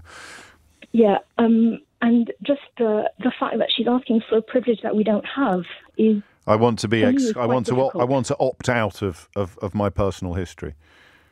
Is what she's saying in a way that other people can't. But you can't. And asking for that privilege when nothing in your everyday life is going to be bringing you back to that is, I mean, very self-centered, if I want to be nice about it, honestly. Yes. I go about my life with, whatever happens to me in terms of stereotypes that people have or stigma that people have are gonna put on me for what I look like. And it just seems a little bit indecent, honestly. It's a strong word, but I understand why you've used it. I also understand to a degree where she's coming from. I thought Alita's argument about parapets was very powerful in that she feels aggrieved because it's just her head above this parapet and there should be millions of heads in the same place. So you can possibly see that, can you, or not? But there's a big difference between saying that we need to talk about this more so my head is not up alone here and saying, oh, well, I deserve to be behind the wall. You're right. You're absolutely right. I think Alita would agree with you. We're just trying to understand on a very personal and subjective level where Antoinette Sambach is coming from, because I don't think she's coming from an ugly place. Privilege is almost always unconscious, and I know that's not what you're suggesting. No, I mean, I'm currently living in a very, very lily white place in Switzerland. I mean, I know that it's true. Most of the people here actually really believe that racism does not exist because Switzerland is lovely and, full of fountains and lakes and mountains. And well, that's not the reality of it. Right. It doesn't express itself in as quite a violent way as other places, but it is there. Yes. And it can be quite tiring to hear people bemoan the loss of a privilege that you've never had. Yeah. That's, I mean, wow, what an hour and what a conclusion. Thank you, Sarah. Thanks a lot, James. Have a lovely day. You too. And that is the end of that. for now at least. I can't remember the last time I was just. I feel like a squash ball during the second half of that hour. That every call was just smacking me off in a completely different direction in a most enjoyable way, but I feel completely educated. And I hope if Antoinette Sambach was listening, or if she listens to this programme on Catch Up, I hope she recognises that almost all, in fact all of that did come from a place of understanding, but of understanding other perspectives as well, intrinsically linked to the slave trade from the other side of the epic historical injustice, and therefore perhaps Sarah's words will resonate longest with the notion of privilege and not even realising that you're exercising it. I'm going to talk about birds next. James O'Brien on LBC. James O'Brien on LBC.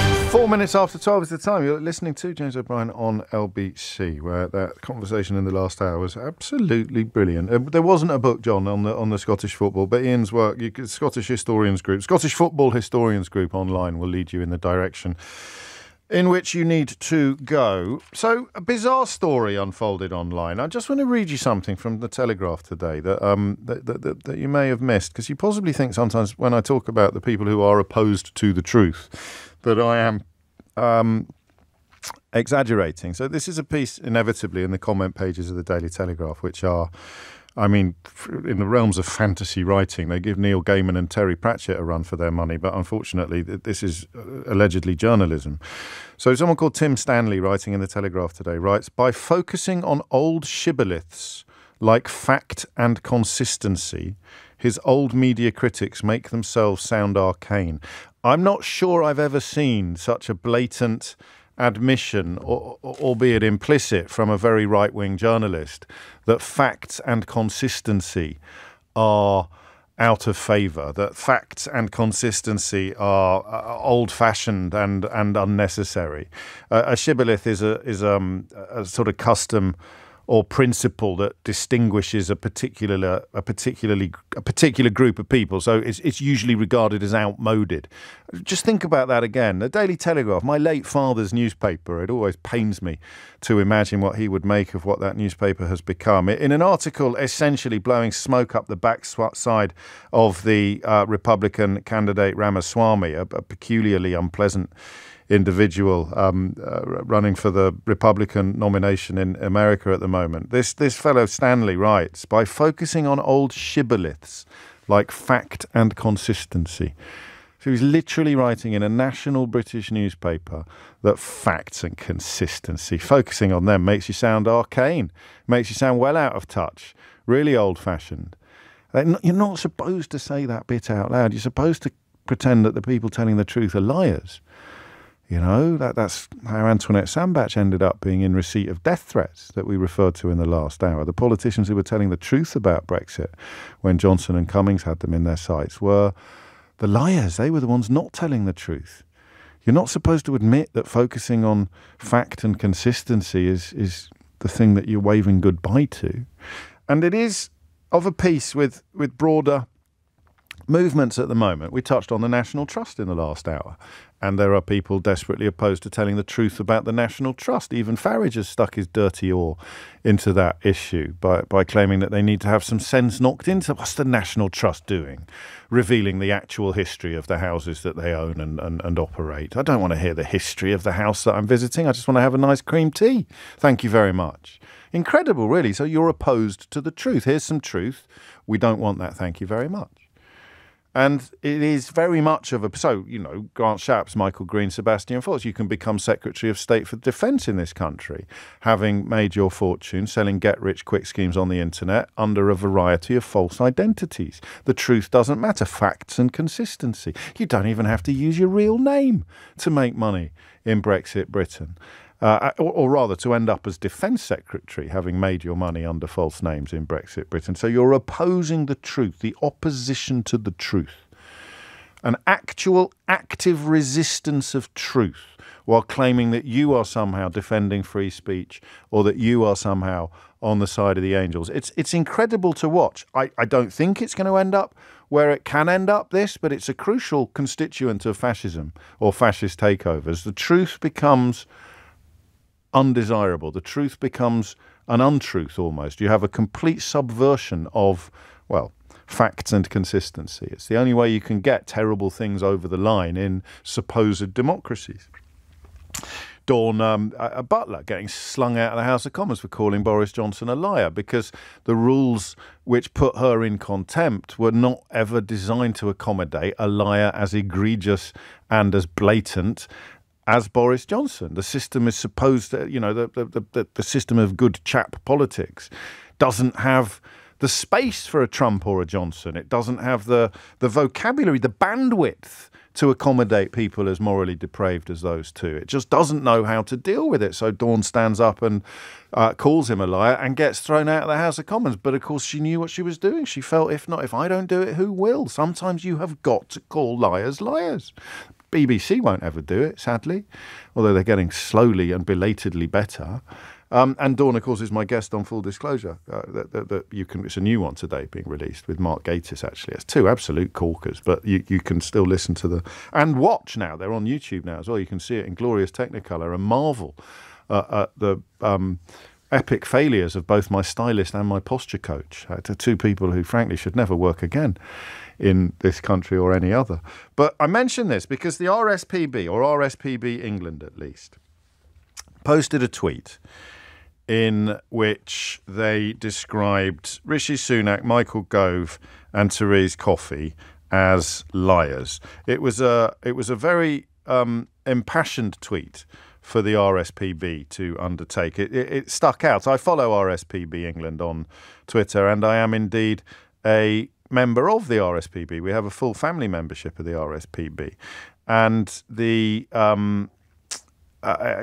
tone of it was staggering to me because they don't normally come out this strongly. The National Trust has had to fight a rearguard action against the enemies of truth, the people who don't want the National Trust to be telling the truth. And now the RSPB has had to do so as well. Just on the simple question of accuracy, here's Michael Gove in 2017. He said, "I'm glad that we're now at this stage because actually Britain outside the European Union can have higher standards on the environment and indeed on animal welfare." That's a lie. The European Union only ever put in a baseline on animal welfare and environmental standards. So you were not allowed to go below it. You could go as far above it as you wanted. You could have as much animal welfare and environmental standards as you pleased, but you couldn't go below the collectively agreed standards that membership of the European Union entailed. This week, he has said that scrapping EU-era environmental protections on nutrient neutrality is a Brexit benefit to boost housing. And the moment that this was announced, the shares in housing companies rocketed. You would have done well to stick a few quid into a housing company shortly after this announcement was made because it weakens environmental protections. It takes away the responsibility of house builders to protect water quality and places it instead, if I've understood correctly, with residents. But that's not really the point about this story. The point about this story is that after they told the truth, because Rishi Sunak, Michael Gove and Therese Coffey are liars, and they did promise to protect or even improve environmental protections, and they have instead determined to diminish them, the RSPB tweeted this: "Liars," in capital letters with an exclamation mark. Rishi Sunak, Michael Gove, Therese Coffey. You said you wouldn't weaken environmental protections, and yet that's just what you are doing. You lie and you lie and you lie again, and we've had enough. And then things kicked off a bit. I suspected at the time that whoever was in charge of the social media account probably didn't have a hotline to the chief executive's office. This does happen sometimes. Occasionally, infamously, this happens. And that indeed is what sources have told the Telegraph, that a junior staff member went rogue while bosses were on holiday. The chief executive has subsequently apologised and insisted that she did not approve the post and that it did not go through normal protocols. And she stressed that the charity was not entering politics. However, they have refused to delete the tweets, arguing that removing them would have drawn more attention to it and reignited the story. I don't know whether that's true or not. I think perhaps it isn't. But I was particularly struck by the comments of one trustee of the RSPB, a man called Ben Caldecott, who said, whatever one thinks of the government's policy proposals and record on nature, these tweets are not an appropriate contribution to our public discourse from such an important and highly respected organisation. And we're back in the realms now of people who are telling the truth being told to shut up, because everything in that tweet is true. They did promise that they would not weaken environmental protections, and they are weakening environmental protections. I mean, there are other areas of interest here that are worth drawing attention to, not least the fact that the fellow I've just referred to, Ben Caldecott, is a senior fellow at one of the secretly funded right-wing think tanks, loosely described as Tufton Street, of course, although they're not all located there in the same way that newspapers are no longer located on Fleet Street, but we all know what we mean by Fleet Street. And that think tank was co-founded by Michael Gove. And you think that's amazing. Wait till you read my new book. It's got links like this on almost every page. So there is a secretly funded think tank co-founded by Michael Gove, of which a senior fellow is a trustee also of the RSPB and has come out attacking the RSPB for calling Michael Gove a liar. You can't make that up, right? That's Britain for you. That is the establishment now in this country. That's the ecosystem that we've created. That's the three-pronged assault upon democracy and accountability undertaken by right-wing media, right-wing politicians and secretly funded think tanks. You now have somebody quoted in a right-wing newspaper as a trustee of the RSPB, condemning the RSPB for calling a liar because that liar happens to be the bloke who founded the think tank of which he is a senior fellow. I mean, I told you I was turning into the kid out of The Sixth Sense, but I don't see dead people. I just see the links that you never get told about, and I see them everywhere. The question is this. Well, actually, no, I'll give you a couple more quotes, actually. There's a kind of question surrounding when is an apology not an apology. I get caught up in that very occasionally myself. Last time I think it happened when I posted that picture of Suella Braverman cackling outside the facility where they were claiming refugees were going to be put up in Rwanda, and the original photograph had two people alongside her laughing. And apparently the fact that I put up according to the Daily Mail, the fact that I put up the one where she was just on her own, it was the only one I'd seen at the time, was evidence of some terrible, dark, left-wing conspiracy. But the Daily Mail at least had the grace to admit that later that day, when people were accusing me of all, I put up the other one as well. It was just as damaging and just as horrific. There was no dilution of how unpleasant she looked by the fact that two other people were with her in the photograph. But you see that kind of pretending that there are conspiracies afoot when there aren't is usually undertaken by the people who are part of the ecosystem, in which a bloke who is a senior fellow of a think tank founded by Michael Gove can be quoted in a right-wing newspaper attacking the organisation that called Michael Gove a liar because he lied. Should the RSPB be doing stuff like this? I categorically and passionately believe that they should, but I suffer occasionally from undergraduate-itis. I get a touch of the Wolfie Smiths. So I don't honestly know. If you're a fellow member of the RSPB, I think you can go to the front of the queue. 0345 6060 973 is the number that you need. Because the way they get away with it, right? The way they get away with it is by riding roughshod over decency and standards while pretending that they uphold them. Look at Boris Johnson, or Michael Gove, of course. Peas in a pod in many ways. You have... I think it's absolutely ridiculous that they've apologised because they did absolutely nothing wrong. If you cannot call a liar in the public space, then lies will go unchallenged. We should have been calling people liars during the Brexit debates. We certainly should have been calling more people liars after the Brexit debates. Look at the promises that were made to you about everything from the cost of living to the cost of food to frictionless trade to the German car company. Liars. They're liars. They're all liars. But the BBC and other members of the media and institutions, we're all too decent. Oh, I can't call you I couldn't possibly call him a racist. Even in my own home, I wouldn't call him a racist, BBC journalist said to me once about a massive racist. You've got to call it for what it is. And then, of course, they all clutch their pearls and pretend to be outraged and go, I can't believe the RSPB is getting involved in things like... They're telling the truth. It's not the RSPB getting involved in politics that upsets people like Ben Caldecott, Senior Fellow of Policy Exchange. It's the fact that they're telling the truth that they're cross about. Here's a liar. I'm calling you a liar. Oh, that's how James O'Brien is a disgrace to his profession. How dare he go around bandying... Is he or is he not a liar? Did he or did he not promise that environmental standards would never be reduced? Yes, he did promise that. And have they been reduced? Yes, they have been reduced. Therefore, he is a liar. So why on earth are you picking holes in the reputation of the RSPB instead of going after Michael Gove, Therese Coffey and Rishi Sunak like a rat up a proverbial drainpipe? You are a liar. If you're not, sue me. So is this what you want the RSPB to be doing? Because it seems to me sometimes nobody else is. The Labour Party isn't. Dawn Butler accepted. The media isn't. Daily Mirror, Guardian possibly accepted. I think it was brilliant what the RSPB did. Whether it was a junior member of staff going rogue or whether it was actually sanctioned at a higher level. They are, and also, that someone really cares passionately about... How can you live in a country where they're pumping shocking amounts of sewage into our waterways and into our watercourses and think that the problem here is the RSPB calling out lies from politicians who promise to protect environment? I mean, that line from Gove in 2017 saying we can go even higher, that's a lie. That is a demonstrable, palpable lie.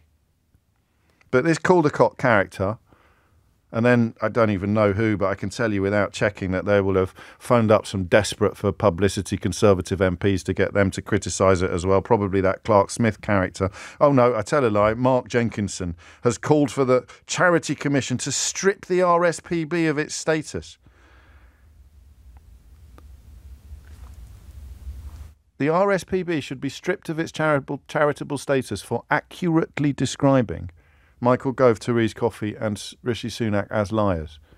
Talk me through that, will you, for a minute? 0345 6060 973. And because these newspapers create the discourse, same newspapers that went after the National Trust for telling the truth, now going after the RSPB for telling the truth, because it's not the behaviour of the organisations that they object to, not ultimately, it's not the National Trust's policy that they object to, or the RSPB's tweet that they object to, it's the factual basis of both that they object to. These are projects designed to keep the truth away from the people. Don't tell them the truth about National Trust houses. Don't tell them the truth about Sunak, Gove and Coffey's pledges on environmental concerns. Keep lying to them. Keep misleading them. Keep them in the dark. I think the RSPB, frankly, deserves an award for this tweet. But I could be wrong because, as I say, I occasionally suffer from a touch of the Wolfie Smiths, a touch of the undergraduate outrage. You tell me whether or not what the RSPB did in this case was good or bad. We'll have a good old-fashioned Friday binary ding-dong. 0345 6060 973. Liars. Rishi Sunak, Michael Gove, Therese Coffey, you said you wouldn't weaken environmental protections, and yet that's just what you are doing. You lie and you lie and you lie again, and we have had enough. And if the RSPB can't say that in public, then who the hell can? James O'Brien on LBC. James O'Brien on LBC. It's 24 minutes after 12. You're listening to James O'Brien on LBC. I mean, what? I can't keep doing topics based upon the question of what the hell is going on. But if the RSPB can't call liars liars, then what is actually going on? And if some fellow from a secretly funded hard right think tank can pop up attacking the RSPB despite being a trustee of the charity for describing the bloke that founded the hard right secretly funded think tank where he works as a liar, then what does that say about our democracy? Carol's in Romford. Carol, what's going on? Well, I don't think they should have apologised. I think that is wrong. I didn't ever think I'd hear the RSPB come out and say it like it is, but it's not what you expect from them, is it? You expect corn crakes and tea towels, perhaps. That's right, yes. And I feel that the RSPB are doing their best to sort of, now the weather's changed and everything like, to help fight floodplains, help do their sort of bit. And it just feels like the government just saying, don't bother, don't do anything. And there's lots of people been volunteering and fighting this for years, and it's just a slap in the face. And I think they were right to call it. They really were. Yes, and they didn't apologise, but they didn't delete it either. So I suppose in a way it's only half an apology. Yeah, it is. But I'm hoping that will stick. People, now you've made it more public, because I'd read it a few days ago and thinking, not heard anything about this. No, well, it's and when I saw they'd apologised, I was horrified. Horrified's a strong word, but you know, if you can't call liars liars, what can you do? It's a bit like living in America under Trump, isn't it? Well, it's got elements of that. It is, yeah. It's an attempt to sort of redraw or recalibrate reality. Thank you, Carol. Are you a member of the RSPB? Yes, I'm a member for about 30 years now. Yeah, well, really, I've only been a member for 2 years, but it's extremely good value. I recommend it heartily. I really do. But, I mean, crikey. Some of these think tanks are charities. They have charitable status. Neil's in South Hams. Neil, what do you reckon? Well, there's lots to start with on this. Take your time, mate. There's no rush. For a month, so I'm kind of getting catch up. Okay. This morning you had LBC had a guy on Nick Ferrari who from Falkland Comms, I think it was, right, who's an ex-Sun journalist. Now I'm a Liverpool supporter, so I don't hold much weight to what these people say anyway. But fair enough. He said they had basically one of two options, and that is not true, because what they've done, as you rightly pointed out, they haven't really apologised, they haven't taken it down, and the media have been talking about it for 2 days, and he would pay his right arm for that, and so they've got this exactly right. They've called people liars, who've done this. They've called it out for what it is. But they also, I think you've kind of already said it, it's from an organisation where you'd expect shortbread and tea towels. Yes. It's like the National Trust saying it. You just wouldn't expect it.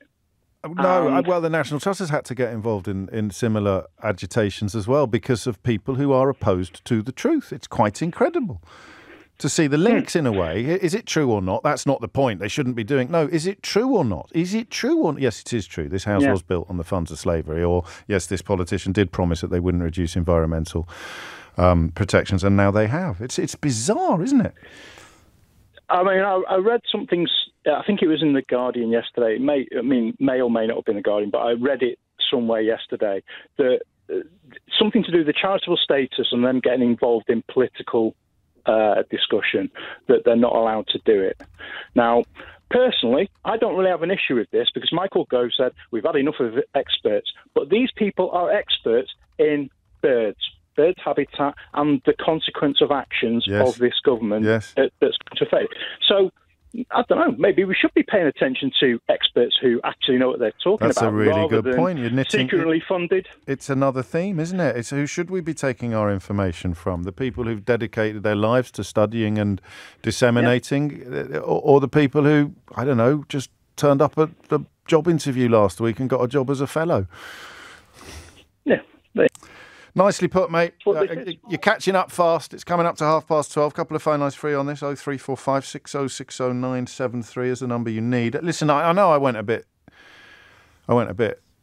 high level. I went a bit passionate on this, but I could be wrong. So if you want to say that why, like sensibly why, not like a human pudding like Mark Jenkinson, a kind of sensible explanation as to why the RSPB shouldn't be doing this. It's suboptimal. It's not actually helpful. It might be accurate, but it's not their role. Then I do have plenty of room for that position to be further explored on the programme. The number you need, as ever, is 0345 6060973. 12:30. And Simon Conway is here now with your headlines. James O'Brien on LBC. James O'Brien on LBC. 33 minutes after 12 is the time. If my inbox is anything to go by, and if everybody is telling the truth, and the RSPB has picked up at least 6 new members this morning or this afternoon. And, of course, the fuss manufactured perhaps around their tweet, quite accurately calling Rishi Sunak, Michael Gove and Therese Coffey liars with regards to environmental protections, is arguably drawing rather more attention than the original tweet did, which I guess is part of the Streisand effect. But I want to know what you think about it. Is this the sort of thing the RSP... I don't know that there's any room to dispute the accuracy of what they've said, which as far as I can tell would be crucial to the Charity Commission's role, if there is any in this process, particularly when you find quotes from Michael Gove lying as long ago as 2017 about somehow being able to enhance environmental standards and protections as a consequence of leaving the European Union, something that is categorically and demonstrably untrue. And yet you could still make a case for saying the RSPB shouldn't be getting involved in stuff like this. 12:34 is the time. Aidan's in Camden. Aidan, what would you like to say? Hi, James. Yeah, I have a lot of sympathy with what you've been saying today and with the RSPB's position, but I'm afraid I think it does demean such an important institution with so much reputation and expertise to be expressing itself in this way. I think calling someone a liar is quite a serious accusation, and it's an accusation that someone is not only wrong or... No, they said they wouldn't weaken environmental protections, and they have. Okay, but what I was going to go on to say is that it's further than that. It's an accusation that the person is actually acting in bad faith. And look, the RSPB has a huge amount of knowledge. Can you just let me finish? No, I won't let you finish, because I won't be able to concentrate on what you say next if we don't clarify what you said before first. Okay, fair enough. So they said they wouldn't weaken environmental protections, and they have. So where's the confusion for you there?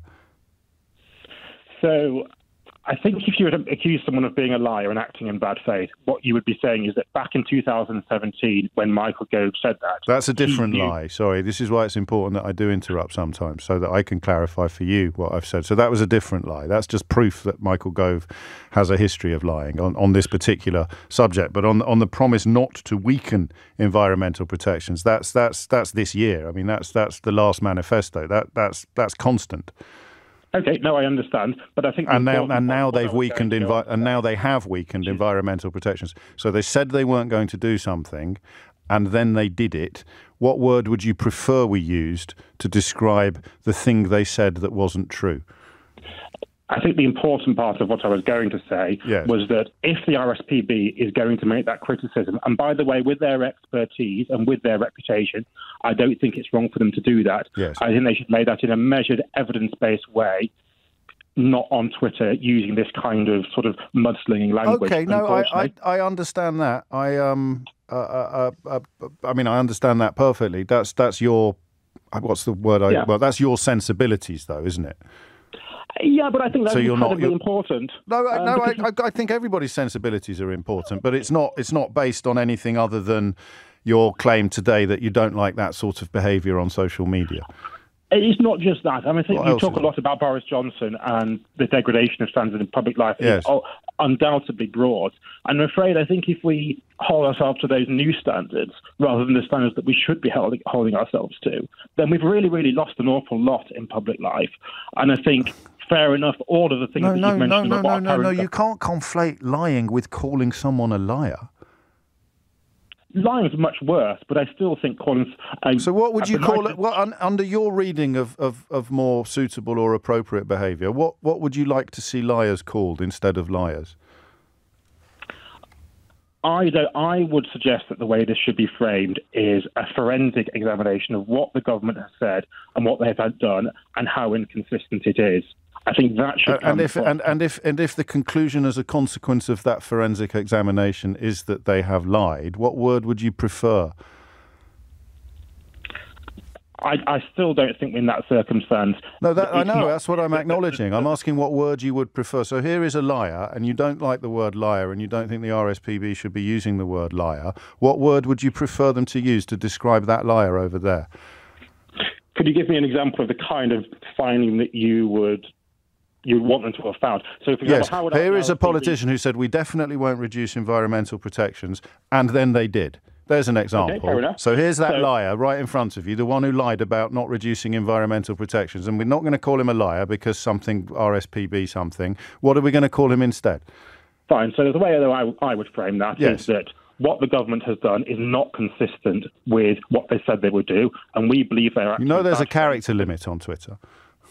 Well, you'd have to be creative and use it. Go on then. So what single word would you use to replace the word liar? It doesn't have to be a single word. I think. All right, you can have 5. We don't refer to single words. You can have 5. No, I think it needs to be a sentence or a set of sentences that simply explain why they believe that they were acting in bad faith and their reasons for doing so. I think that's actually so important that we don't. That's not really making sense. That's not. It's not mudslinging and name calling. It's an accurate description, and that's why I'm pushing you on what word you would use. What word would you? It's not a pejorative. It's an accurate description. It would be a pejorative if it wasn't true, but it is. No one's disputing that. So here is the liar. What are we going to call the liar who has lied if we're not going to call them a liar after they lie? I don't think it's necessary to attach a label to someone. I think the facts themselves. Okay, there we go. But the facts are? Well, the facts are that the government has quite consistently and persistently said they would not weaken environmental protections after Britain left the European Union. And in this instance, there is a weakening of environmental protections. So they've lied. I think that stands for themselves. Well, not necessarily. Okay. Because a lie implies acting in bad faith. And you haven't necessarily proved that. Well, a lie doesn't necessarily imply acting in bad faith. A lie implies lying. No, a lie is bad faith. But he's a liar. No, I mean, a lie is implicitly impugning the motive of a person, not the inconsistency in their statement, James. No, it's both. And I am imputing the motive of the person. He is a liar. He said he wouldn't do something, and then he did. Give me the positive reading of that, the positive analysis of that, the analysis of that casts Michael Gove in a good light. Well, I think that's a different question. I know it is. That's why I asked it. An example might be if you're not to accuse someone in bad faith is he said something back in 2017.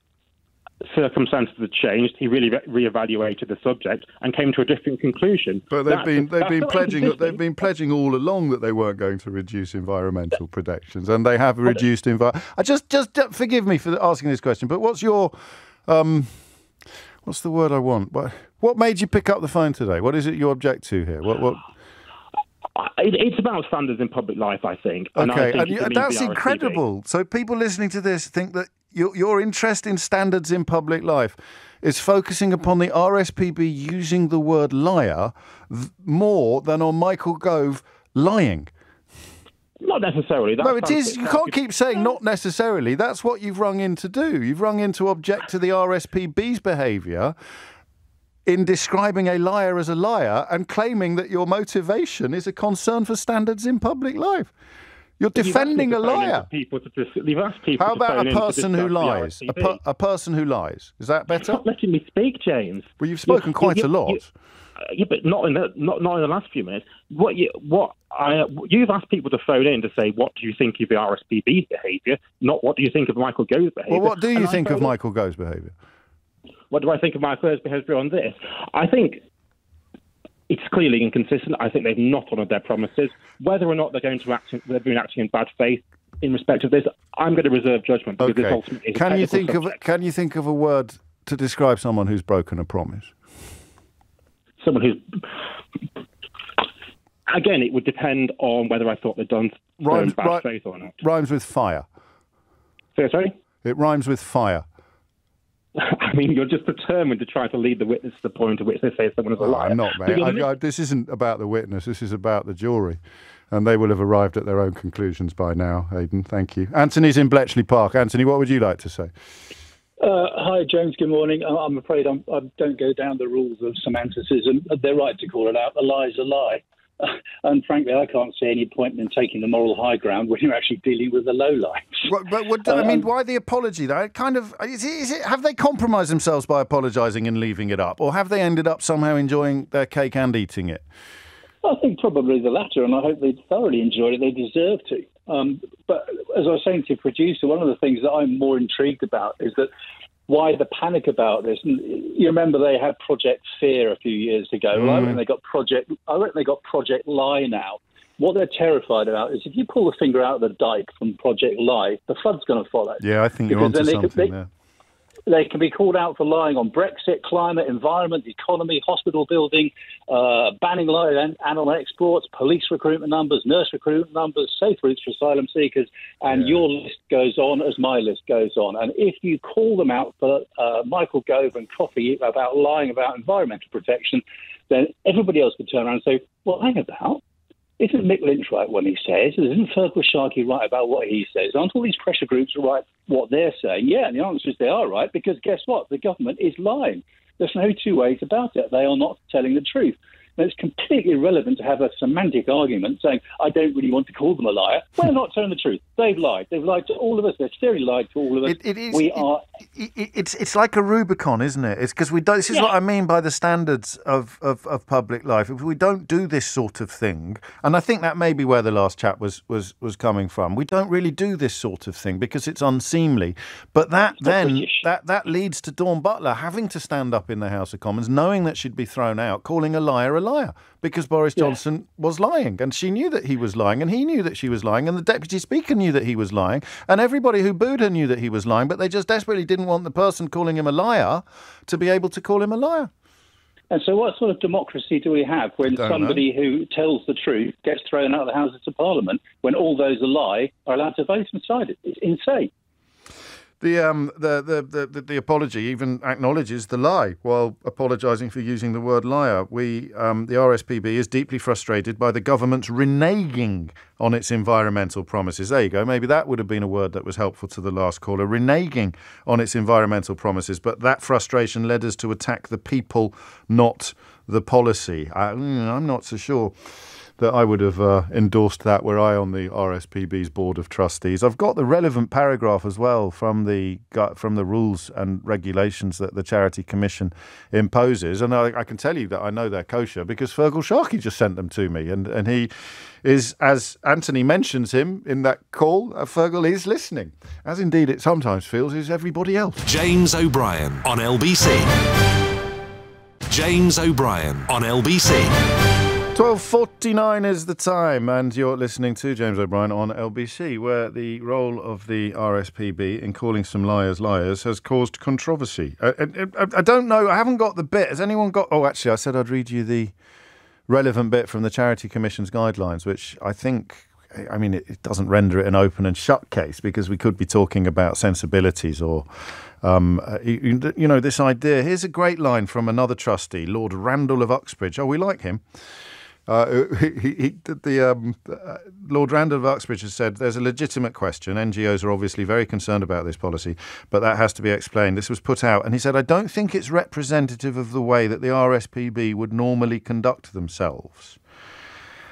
Now, and he was critical of the tweet itself, but in much more measured terms than either Ben Caldecott or Mark Jenkinson. And that's the point, I think, that perhaps Lord Randall of Uxbridge has missed, is that this is not the way that the RSPB would normally conduct themselves, in much the same way that Dawn Butler would not normally call a politician a liar in the House of Commons, knowing that it's against the rules and would get her expelled from the House of Commons.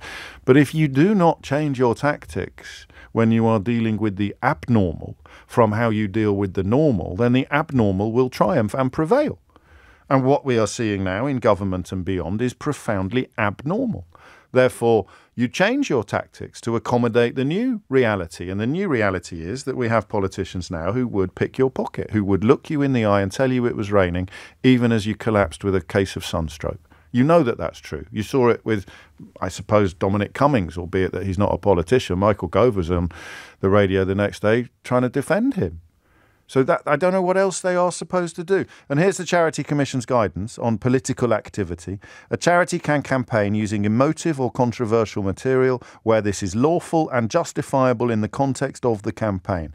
Such material must be factually accurate and have a legitimate evidence base. I think they're all right. I think they're golden. Martin's in Staplehurst. Martin, what do you make of all this? I think you just nailed it on the head there, James. The government have kind of been pulling their pants down and saying they're going to do one thing and then doing something completely different. Yes. And my point I initially called up to say was that the RSPB is a Royal Society to... Oh, Now, with all the environment...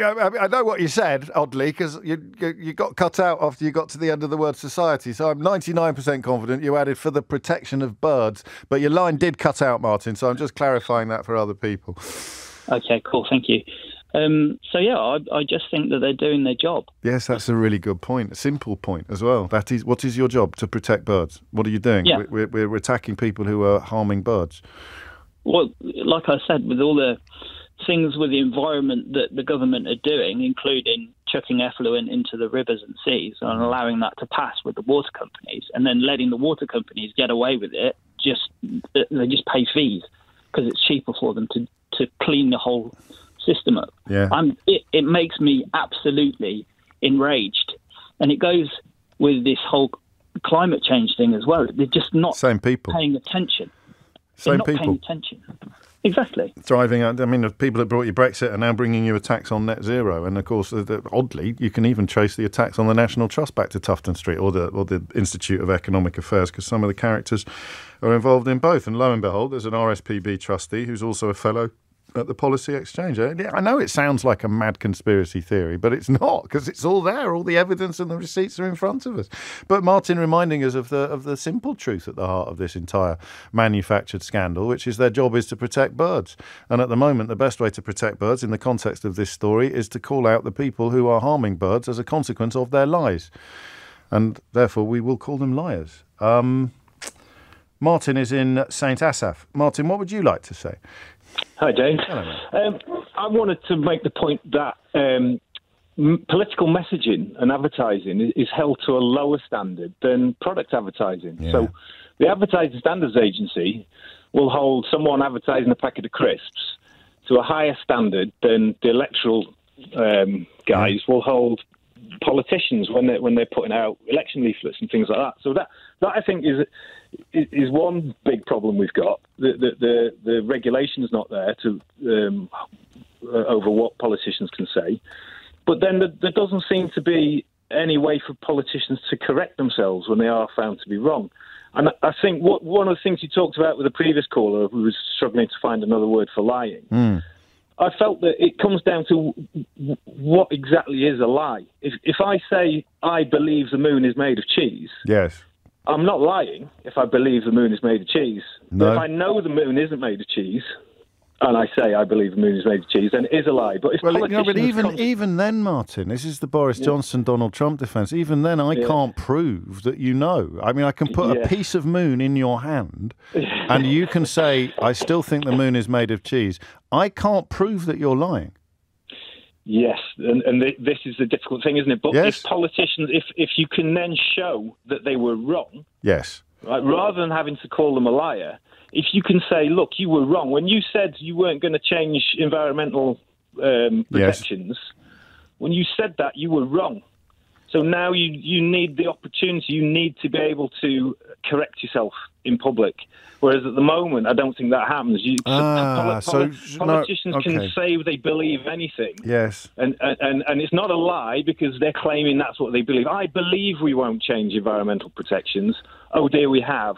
Upsa-daisy, we've gone and done it. But there's no forum for me, or we can't hold that politician to account and say, hang on, you said you wouldn't do it, you have done it, so now stand up and say... I get it. I see exactly where you're coming from. I think if I were batting for the RSPB, which in a sense I am, they'd probably argue that those old traditional avenues of accountability have closed and failed, and you know, expecting them to correct the record or to account for the fact that they've done the opposite of what they said they would do. That ship has now sailed, therefore they reach for the blunter instruments of calling them liars. But you make a very important point.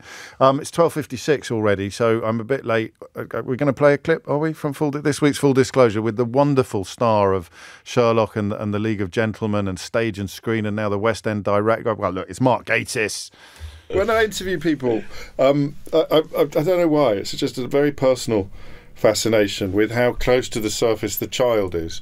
With some people, it's hard to conceive of them ever being children, and then with some people, it's very much clear that the child is not very far from the surface, and your child is quite near the surface. Oh God, yes, isn't it? Breaking out constantly. Well, it's partly because, thank God, and incredibly I'm incredibly blessed that I'm doing almost exactly what I dreamed of doing when I was 8. Yes. I mean, with such specificity. I mean, it's quite incredible, actually, including some of the titles and even programmes that you would have been absolutely... Doctor Who and Sherlock Holmes, two of the twin pillars of my childhood. So would it be the Jeremy Brett one, or am I aging you there? No, Basil Rathbone. Basil Rathbone, and the books, really, yes, of course, and then there you are. Was there so at 8 or at 12?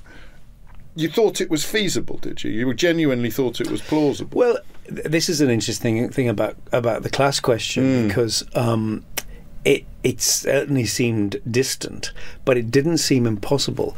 And I think a lot of that is down to what you were exposed to. You know, I think it's about representation. Yes. You have to believe that could be you. I think people often sort of slightly shake their heads about that idea, but it's absolutely true. Yes. That if you're a working class black girl, if you don't see yourself on the TV, you don't think these things are possible. Yes. And to me, as a working class white boy all those years ago, seeing, as I used to, studying the credits for Doctor Who and wanting to know what a producer did, what a director did, what a script editor did, all these things, by unpicking my favourite show.